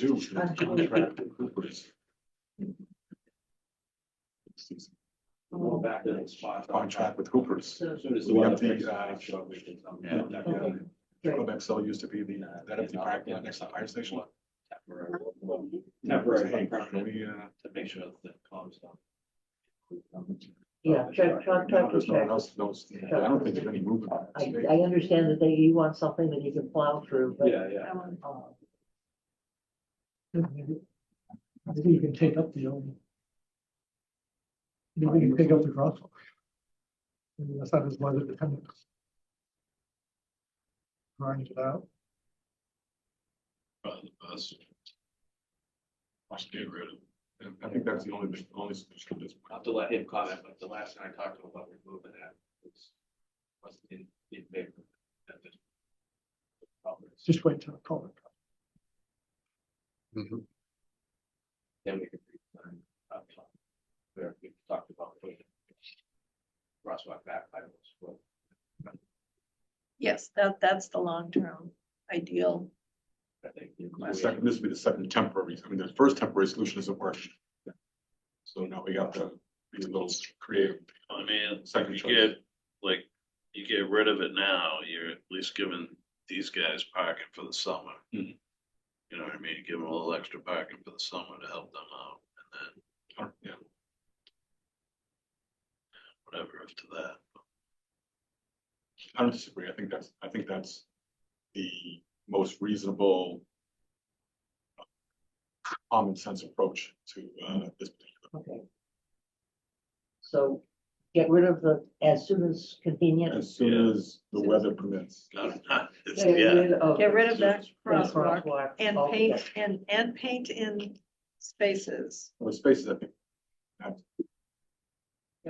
Paint Because the that- spaces. You Yeah. made a The really spaces. good argument that people, even people who are trying to be efficient, well, I mean, I just pull in just now, and I pull up and say, well, I gotta pull over here, because I don't want to screw up, because I'm gonna leave one Yeah, of those a cars lot of people behind, don't and I care don't if they want to screw up the parking. mess up the parking. So I really feel strongly. Be aware of how I can. I appreciate your sensitivity to that. Well, hey, you know, That drives me a little I look at a nuts spot too. and I'll say, no, only. He's taking two spots.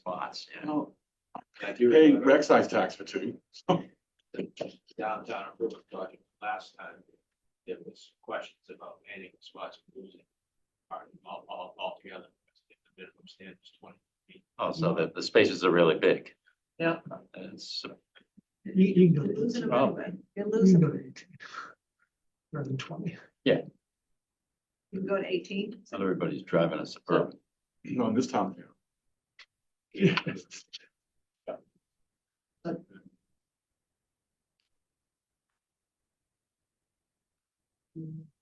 perhaps the downtown improvement people.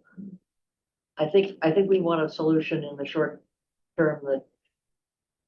And the downtown improvement people can argue about how best to do it after the culvert. Mhm. job is done. Yeah, I don't recall them having an objection to painting lines. Okay. I just don't. Okay, So we're checking with them. And what you said, do it. Okay. Okay. All right, thank you very Thank much. you. enough of that. Thank you, Cheryl. Joe, are we done? All set, thank you. Yeah. So did we wake you?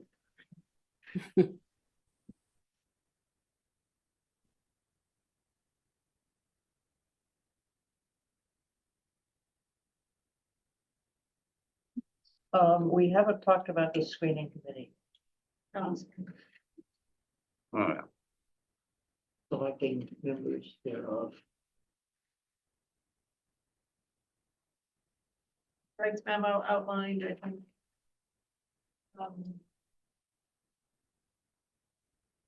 Questions based on the feedback we had given him, that's what I interpreted. Greg, is that correct? Right.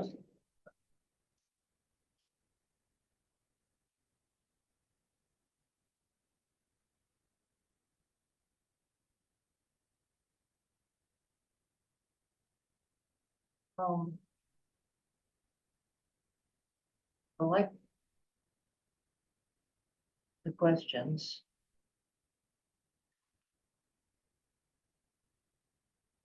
I still think I'd like to see the applicants give us answers to as many of those questions as they want in writing 4 days before we go. Before we interview. If they do that, I'm less worried about that we will have answers that were fresh from each one. Right. Yep. And we can go into the questions. Even though we have everybody there together. And that gives them time to think, Yeah. they're not on the Well, spot, you know. yeah. And Well, they better be thinking, they should be thinking. I hope the thing. I mean, I look at the questions, you don't necessarily have to put 3 and 4 in advance because they're very individual, they're personal questions. They aren't policy questions. And what one person's response is in number 3 is not going to be the same as another because Influence. they've got a different life. Right. Well, right, but that's, so I specifically wanted number 3 to be one of the criteria we looked at though, because. In advance. Well, it Maybe, doesn't have to be in advance, but just one of the criteria that we looked at, because hiring leaders is different than hiring individual contributors. Yeah. And some people may never have hired anybody, and we should understand that, I think. yes. I think if you get them all done ahead of time, it's gonna make things go a lot faster. I agree. Yeah, then you can just look for expanding it. I'm just wondering, you throw all of these at them. I don't want to read 3,000 words per person. Maybe I have some sort of a limit on the response because what do we got? 10 people?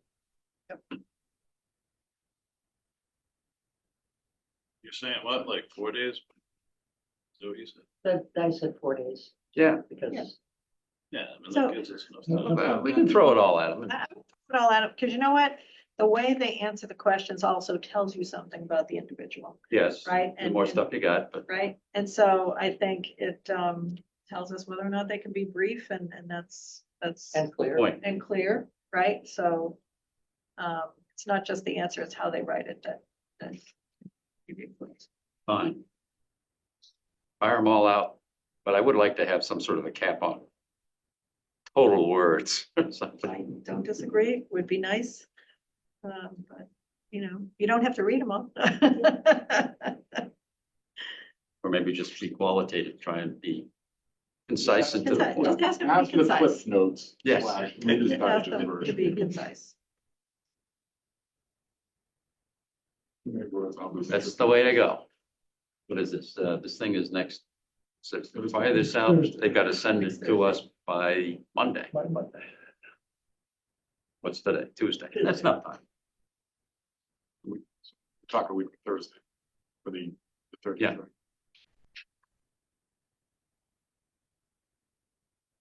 And the letters of interest or that you received, how lengthy were they? They vary. Varies. They varied. Yeah, Some- some are full letter, some are. just An an email that application. says Yeah. they were yeah, interested. one in.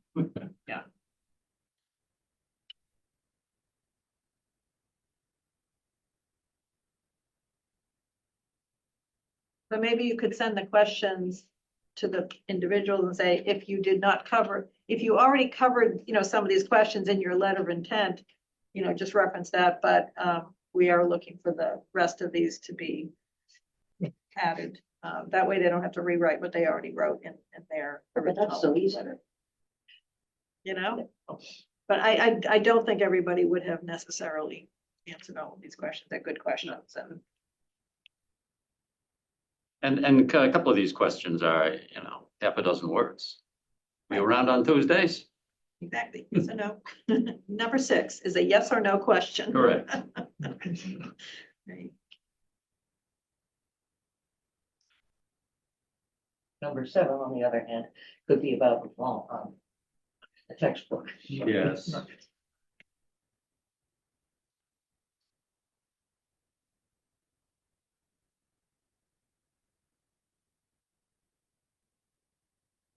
So any other questions, or you're happy with Whatever the it is. 8? Wouldn't add any. No. I guess the question would be, is there any of these that you would Consolidate or delete? remove from the initial, the request to get something in writing ahead of time and just ask them in person, or are you comfortable just sending them all out?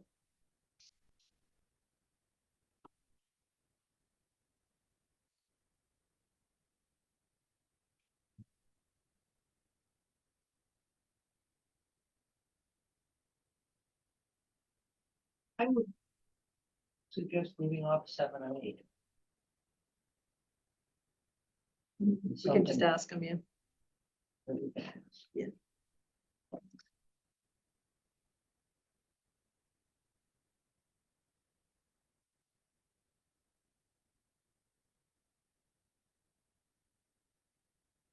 Number 5, is really not a question, it's more of a Statement. statement that we will make to them, so maybe we could eliminate that. I would agree. What do you think they're gonna say? Right, Right, exactly. No, I'm not comfortable with Sign that. No, okay. Going on Facebook. Yes, right.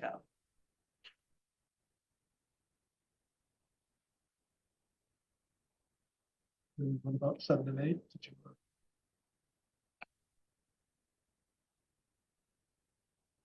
We could put in the note that we plan on having a discussion with you about these. You don't need to, maybe we say you don't need to answer them in advance in writing, but be prepared to discuss Yeah, I think them you with just have us. to, yeah, I think you basically Here's what we want to know. understand that there's a difference, and that's what we're looking for you to identify. Yeah, when you come in and talk to us here, we'd like to hear your thoughts on these things, and but they don't have to send us 5 paragraphs beforehand. Yeah. We do it that way. So we'll send them, ask them for 1 through 4. 6. But we're Yeah, We're I would eliminating let- 5, we're taking 5. eliminating 5. Eliminate 5, but I would leave 6, because if for some reason the person is not available, then They may they'll not self-select know. out. They may not know that Right. until they get this. Right, so I They think don't it's know. worth sending 6, Okay. Okay, Yeah. so leave that. and then just let them just make mention of 7 and 8, that we'd like to have a discussion with them about this one. We meet first. Is this all going to be, so to get to this discussion, which is a week from Thursday, 1 shot, 10 people?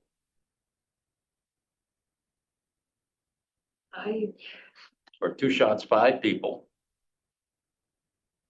How much time do you think each candidate? That's the question. So let me ask a question. Do these interviews, they have to be public meetings, you said? So why don't we take the 5 past select board members first? And then, so we don't have 10 people sitting, So 10's a lot. 10's a lot, so 2 groups of 5. And should we consider the past select board members whom we don't select to be candidates for the citizen positions? Scratch my head. Good on it. questions, they are citizens. They are. Most of them. I don't think, It has to be, unless they moved out of town. So you could end up with 4 or 5 you're gonna end up with 4 former select board. former select board members. Possible. I guess Greg is that, kind of smirched, he's kind of not happy. with it. Yeah, but that's a little different than what you, yeah, Yeah, I think it's different than what we advertised. but I always think it's good to have sort of a citizen at large. Yeah. Okay. These are, That- these that's were not advertised as It citizens. hasn't been involved. involved. I don't know, all these They're gonna people bring a are involved different somehow, but they are not That's necessarily the select, perspective we're looking. but they're involved. Well, so if someone is a recruiter and has a lot of experience in hiring leadership positions, then yeah, I don't care if they've been on a select board or, been on a town council before or whatever. leadership hiring is different. But I will say this. I like the idea of having people who have worked closely with a Town manager. town manager slash administrator, who are familiar with some of the aspects that the general public isn't aware of. I've learned an awful lot in 2 years. Yeah, but I mean, if you get 4 people, you've covered that base. You need some kind of input from I someone don't who's not disagree. sitting here. Or who hasn't sat here, I should say. There's also a concentration of power issue we should be careful of. I mean, it's valuable to get like you said, a different Well-rounded. perspective. Yeah. So. Okay, so 2 separate groups, 5 and 5, select, choose 2 from each group. right, the select board 5 and the at-large 5. Did the door close on that, or is it possible that number changes? Closed on the 15th. Okay, Yeah, that's close. Did you reach out to Alan? I have not. I will. So that would give us a tiebreaker. It's not a. No. No, he makes it even. He makes it even because And 2 and there's, no, 2. no, but there are also the finance committee and Okay, yes, We okay. have planning board, schools.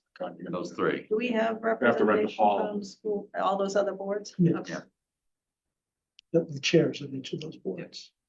The chairs of, well, how does that Well- work for the schools? It happens to be a. Oh, it happens to be a Manchester. Manchester person? Yeah. Okay. Is it always that, or does that rotate? It rotates. So Okay.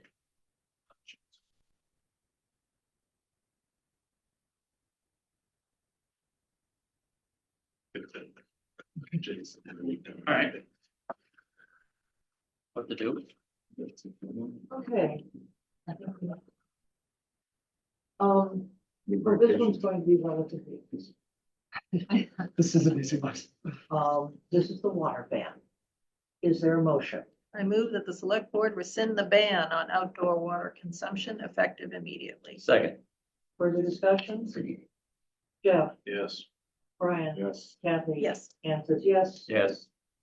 go ahead, what are y'all, Water, liaison updates. Actually, before we get to the, there's someone, I guess, we have. Should we do the consent agenda first? Do we? You're here for the We'll consent. keep agenda? it. here for hit the streets. Yeah. That's right. Yeah, do we want to go through Ah. the consent agenda?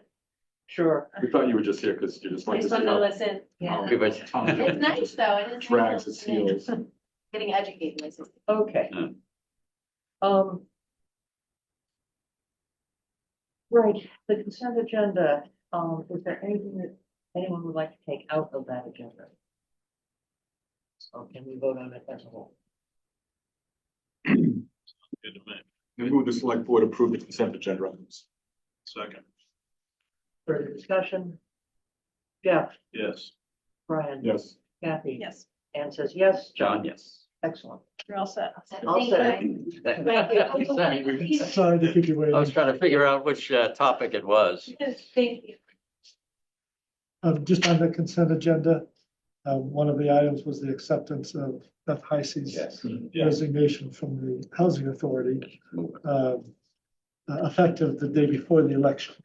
So that means that it is an opening that people can get the nomination papers for and can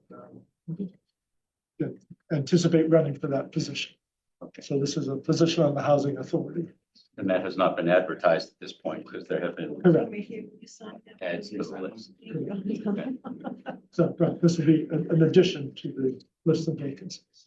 Have we published the list of vacancies on committees recently?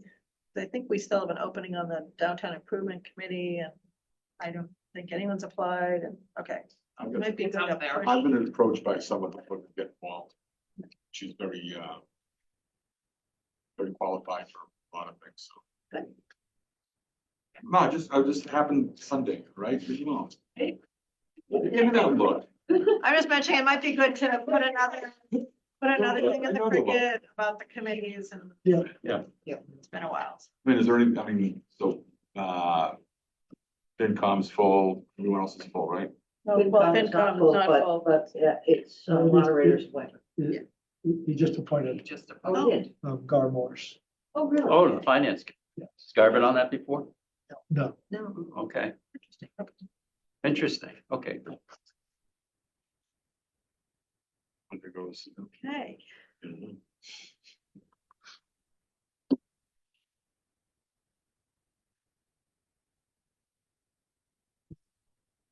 Oh.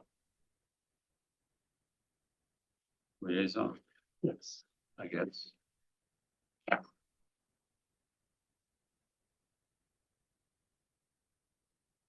Liaisons? Yes. First on the list here is the library. Probably saw the letter to the editor from Cynthia. They did not get the grant that they were looking for. Speak with briefly. There were seven towns that were in our particular category. We came in sixth, which was not last. It's not last, but it was sixth.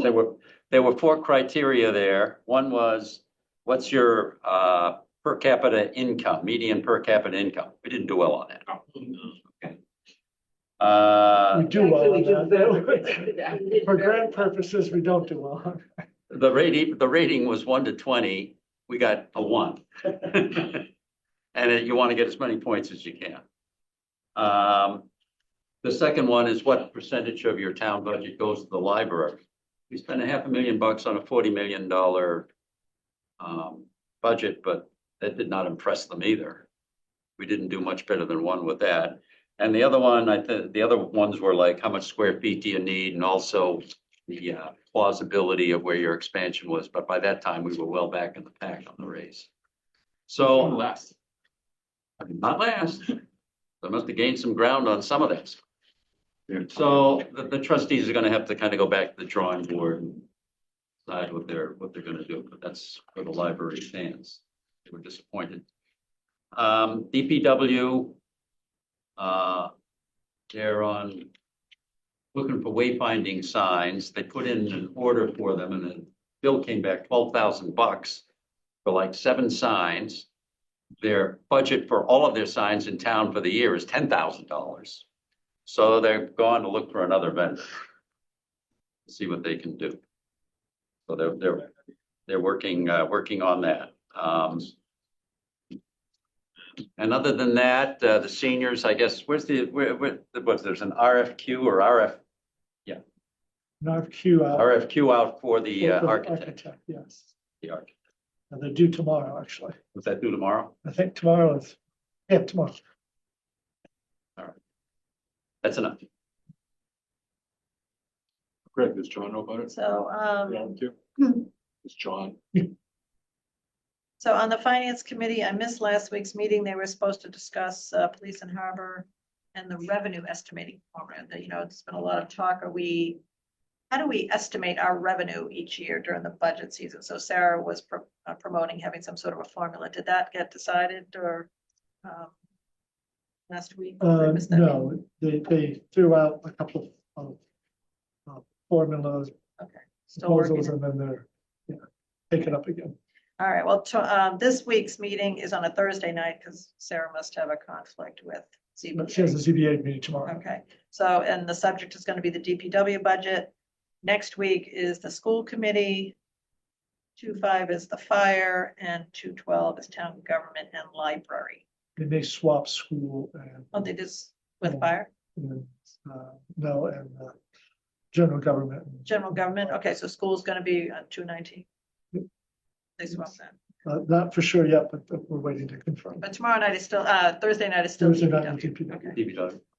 And then it was supposed to be February 27th, review of capital again. So at what point do we, my question based on the liaison assignment here is, at what point do we want to talk with FinCom again about where we're at with the budget? Because we talked about having more conversations with residents and have a very clear idea as to what we have planned. Yeah, it's a good question. So, you should. I plan to be at Thursday's meeting in person. I can do that. And maybe I'll just bring it up then. As well. So I think you should, as a board. Yeah. Think about that. 2 minutes right now, just kick it around. I would say historically, as the board hasn't been that, could be more engaged.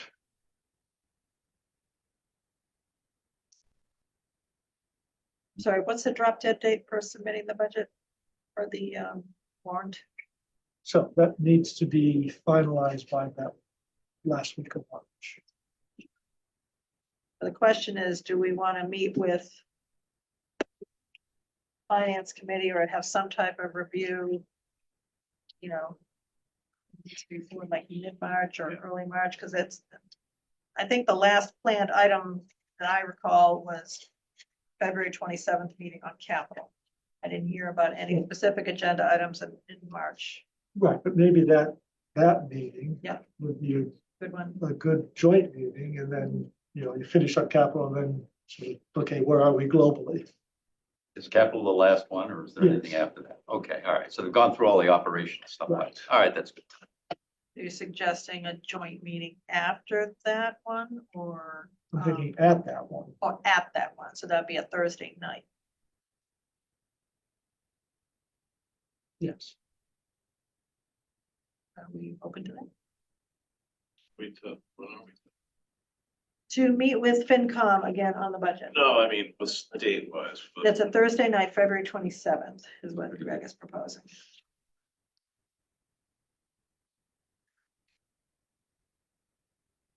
You have to see if FinCom is agreeable to that. Yeah, let me tell them they're agreeable. We're having a meeting on March 3rd, I suspect, right? That's the first Monday of March. Well, so we could do it then. We can do it then. I don't like that. It's a tough day. Well, that whole week, That's right. it's first week of February, first week of March. But I do like February 27th. I can probably show her. I can probably do that. Okay, so let's make sure we have an action to close out on when is our next joint meeting with the FinCom. We're proposing February 27th, but we'll have to pick an alternate if that doesn't. Yeah. Okay. Sorry, that was a long liaison report. That's all I have because I knew this was down. Pick up what I got nothing. Okay. Planning board talked about, well, we already talked about a little bit, the ADUs by right, what kind of language they're gonna use as far as bringing stuff to town meeting. They also talked about mixed use downtown, retail and residential. But it looks like they're just trying to figure out what they're gonna actually work on to bring to town meeting at this point. You think that's a result of, you and I have talked about the probably. Yeah. I think that's a, The ADU discussion? No. Retail on the Retail. first floor. Oh, the retail on that. Residential. I think that came out of the 3A discussions. I It remember did, hearing yeah, about that's that right. in a lot of the Yeah, but workshops. still. Yeah. Retail on first floor, you couldn't count the residential stuff above that, or something like that. That was a problem. You couldn't require. You could, in 3A, they wouldn't allow you to require retail. I know there was some, And there's also, if you did allow, if somebody came in with a mixed proposal, part of it didn't count. yeah, It was I a recall mess. something, it was, It was, messy, it's right.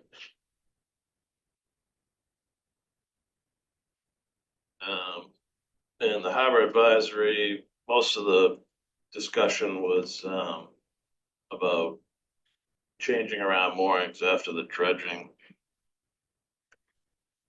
Putting all the sailboats together in one area and moving some of the power boats out to make more room. It looks like a good plan, but some people are gonna be upset with getting moved around, I'm sure. And Bayan made a mention about possibly grants for floating harbor master office. And I mentioned that the community center might be back. No, In we talked play. about this last time. But Yeah. Right, and I said that, but he said he didn't feel like that was gonna work out.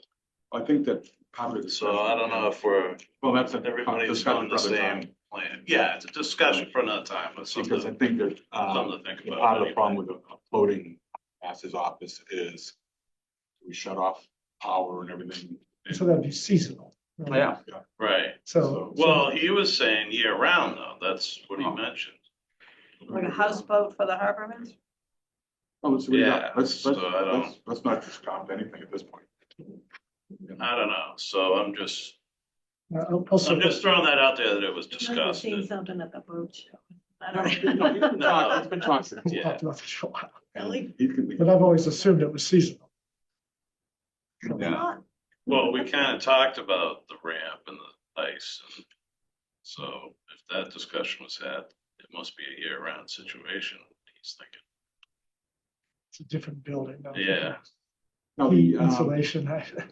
no, we know he was gonna keep the safety boat out all season. I didn't see it, but it was responded to something last week. It was at Crocker's It's at Crockett, that's where he keeps it. because of the ice. Yeah, with this cold spell. They put it to use last week, right? Anyway, I'll follow up with Byron. Yeah, I mean, I It's just didn't, me, my- I didn't my- want to get into a discussion. My I'm just throwing feelings, it out. and I've said this before, is that I think that the harbor master's office should be in the harbor. Anyway, Yeah. all right, Yeah, the new Larkin Cottage at Essex Tech was a success, and I think that- yeah, nice picture. yes, incredible, with all the work that went in and students and everything, I so, drove by that thing for 3 years. I mean, yeah, it was really nice to see, so it's good. And, I missed a school committee meeting As we speak. done by now.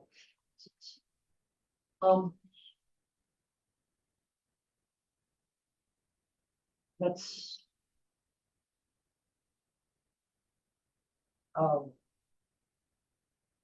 They hope to lower the increase in the health insurance by switching vendors.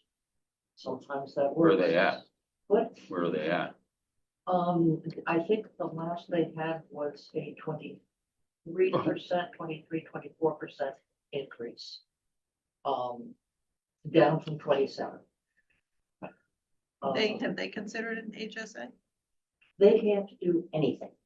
Can't do anything. Unions. The union contract specifies everything about the health insurance. No, I understand, but as part of the next negotiation, would they consider an HSA? I would guess that the union would not. They don't understand. Yeah, you certainly can propose it. But it's not going to dig them out this year. Yeah. 23%. Things that they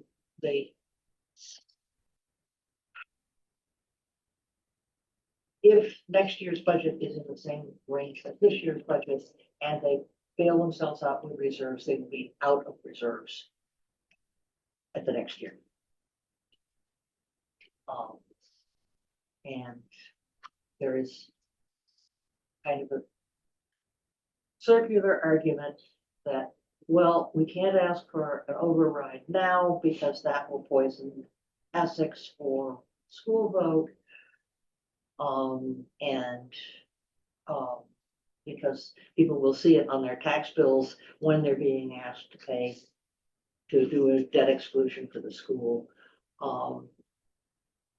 And so you can't do it now. On the other hand, you can't do it later either because people will look at their tax bills for the school building debt exclusion on it, and they're not going to pass an operating override. And, So it's just a matter of the shit's gonna hit the fan, it's just a matter of. there'll be an awful one shift if they don't step up now, but,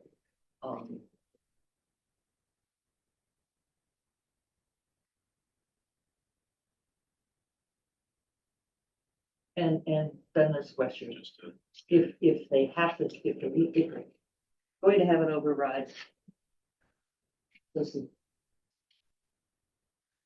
This may mostly have been a misunderstanding. That the school committee should not force Essex to have cannot force Essex to have an override, but they have to present a budget. And if they know that the budget is not going to fit in what Essex has left for, because Essex is no longer has, what's the word for the name? Excess levy Excess capacity. levy capacity. And they suggested getting the two finance committees together so that so that each finance committee understands. And that has happened with just the two finance committees. The suggestion is to have that happen with representatives of the school committee so that all three entities are represented, but I don't know if there's any progress on getting that. Did they ever hire, I thought they were gonna hire some sort of a consultant that was gonna look at regional arrangements, some out of the out of a mass association or something like Yes, that. they are about to undergo a review by the Department of Elementary and Secondary Education, which is a state agency, obviously interested in education, and they're looking at operations and administration. They review various other aspects, but they put themselves in this school district put itself in ahead of the list to get that. But Does that affect this year's budget or that's a longer Oh. term? the scary thing to me is that they had a review recently of their special education program. And it came back saying that they needed another level of administration in the. Oh, So if the review comes back that way. yeah, wonder what else is gonna come back. So,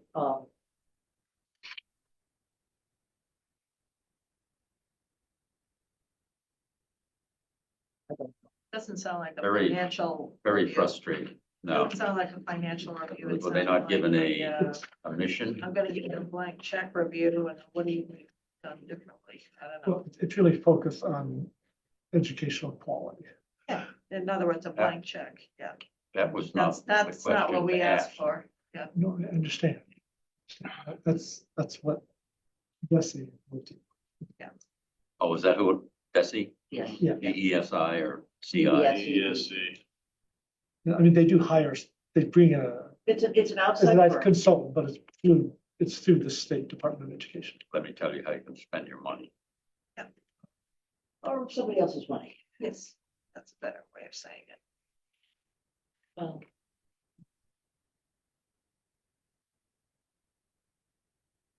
That's frustrating. They're,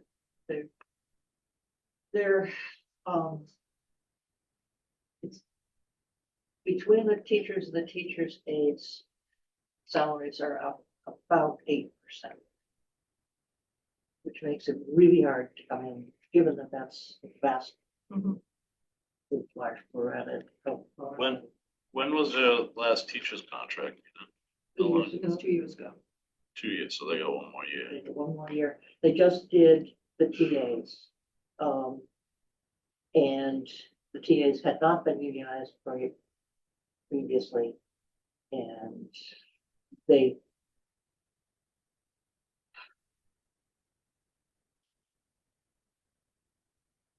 I said, they work hard, they're important. It's keeping the special education budget under control by having people in the classroom who can work with kids with needs. But they're a lot more expensive. Wasn't the issues in Gloucester and Beverly surrounding TAs for the most part? So, yeah, and Andover and everywhere else, yes. So we, Your next teacher's contracts, I guarantee is not gonna be cheap, so I guess. Well, all the more reason we have to really advocate for being careful with the building solution. Right. And I'm gonna continue to advocate for a small kindergarten to second grade school. they For are, Essex. the school building, Yeah, ship more of the grades over. Yes. Oh, Yes, okay. That has been referred to as the third rail. okay. I understand. And Do they want to what does put it go our, to right now? do they want to put our tax dollars towards human beings or brick and mortar? That to me, Brick and that's, mortar goes over really well in Essex. yeah, apparently. And That's because we're paying 2/3 of that. Well, no, I mean, But they put a ton of money into their town hall. I know that. It's gorgeous. Well. And public the safety. public safety. and the Public safety building. That's why they don't have any money. No, they don't have any money because they don't have any tax base, but, Well, Well, yeah. So I don't anyway, know how that's gonna work, but it's gonna be okay.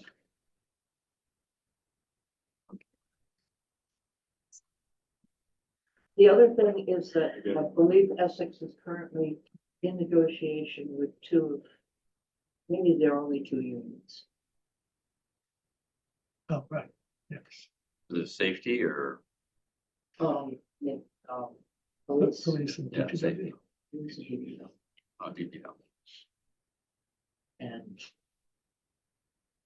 those unions have the same complaint that everybody does, that they didn't get raises when inflation was high, and they're way behind. They're making less effectively now than they were 3 years ago. And so that's.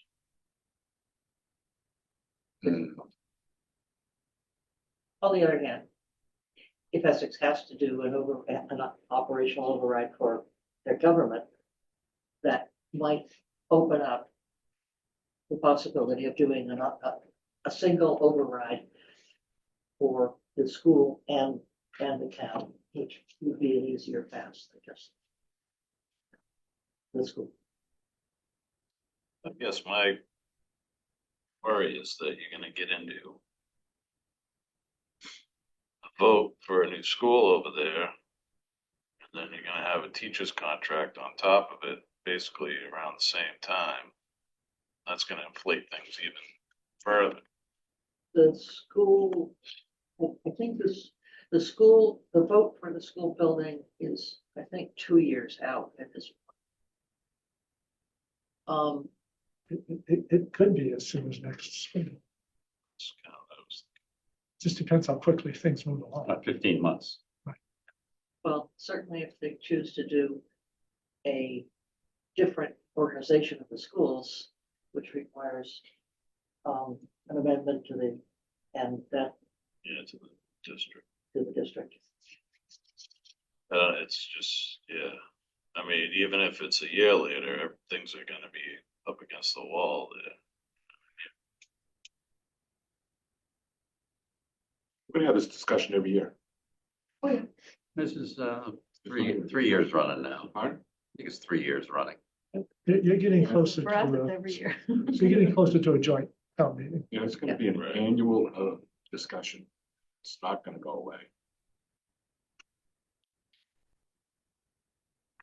But And those are gonna get way out of joint. All right, well, I don't think we're Okay. gonna solve anything No, that's all. today. Right. I appreciate the update, I think. Yeah. Geez, thanks, man. Yeah. Well, everything else has been going great. We got an agreement to have lines painted. Hey, Yeah. That's good. We'll take it. You accomplished something. Okay. I'll be brief. Okay, Just, we had on the action list DPW facility discussion this evening, but I think it makes more sense to get a little more information on the geotech study and some recommendations from the engineers about that site to have a more intelligent discussion. So with any luck, that'll be at the next meeting. We'll have that. MMA annual meeting, Debbie and I will work with Ann. It's martial arts. We just need you to fill out a form online. Okay, sure. And, you know, when is it? This Saturday. This Saturday, okay, yeah. Okay, I mean, you're- I'll come in tomorrow. And, is there anybody else who would really like to go to the MMA meeting? Hey, John and I are but going. I'm just Friday. I was gonna go Friday and Saturday, but I have Greg be your delegate. Okay, but, bring back a good report. Who's going here? Is Chuck went there last year, I think. Chuck will go Thursday. He'll go Thursday? Yeah. Okay, good. Yep. All right. Anybody else from town or? Yeah, I don't think so. okay. Good. Aggregation plans, the electrical aggregation. There's a draft plan. It's really a boilerplate I'll say. from basically adhering to all the state regulations. The real meat of the matter then comes in after the plan gets approved by the state. Once the plan gets approved, it lays out the basic process. You hire a vendor, the vendor manages it. It's a requirement to be opt-out, that's a state law. Everyone's in unless they opt out, it's an active opt-out.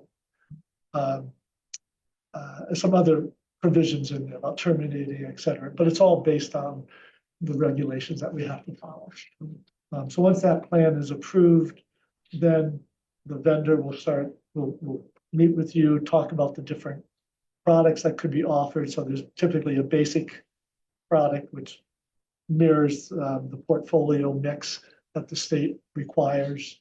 And then you can do, you know, a half step up to more green or 100% green as options. So typically towns offer three options: the basics, the middle of the road, and the 100% green. So then once you make that decision, the vendor will go out and solicit bids on those three different products. You come back and present you the results of that bidding process and recommend a selection of a supplier. Once that happens, then we know all the numbers. Everyone gets a mailing and they're given a month to either opt in or opt out, otherwise they're in. So that's the basic process. We should be, if things go smoothly and the market's right, we should be offering this within 6 months. So that's the update on that. Your open meeting law complaint that you responded to, the responses were accepted by the complainant, and so that's the case is closed. Move on from that. Annual report in terms of production, how many? So last year we did not distribute it to every household. We printed about 1,200 copies. We had a lot of extra copies left over, even trying to give them away at the special town meeting. We still had lots of copies. And no complaints. And no complaints. All right. It's And a no message there. complaints. I'd like to see if we could. I suggest we print 600 rather than 400 or 500. Just on the off chance that we have another big town meeting. But Well, this is the annual report, not the FinCom right, warrant, right? So the FinCom, we will still produce the 2,500 and mail to everybody. White. The white booklet, yes. Many towns have moved towards digital. Most have. Most have. Right. They it will just- be available online. Yes. Oh, sure, fine. Yeah. Just a, Let's do 450, and then next year we'll drop it again. Yeah, we'll cut it in half again, so. 45, I'm okay. Whatever.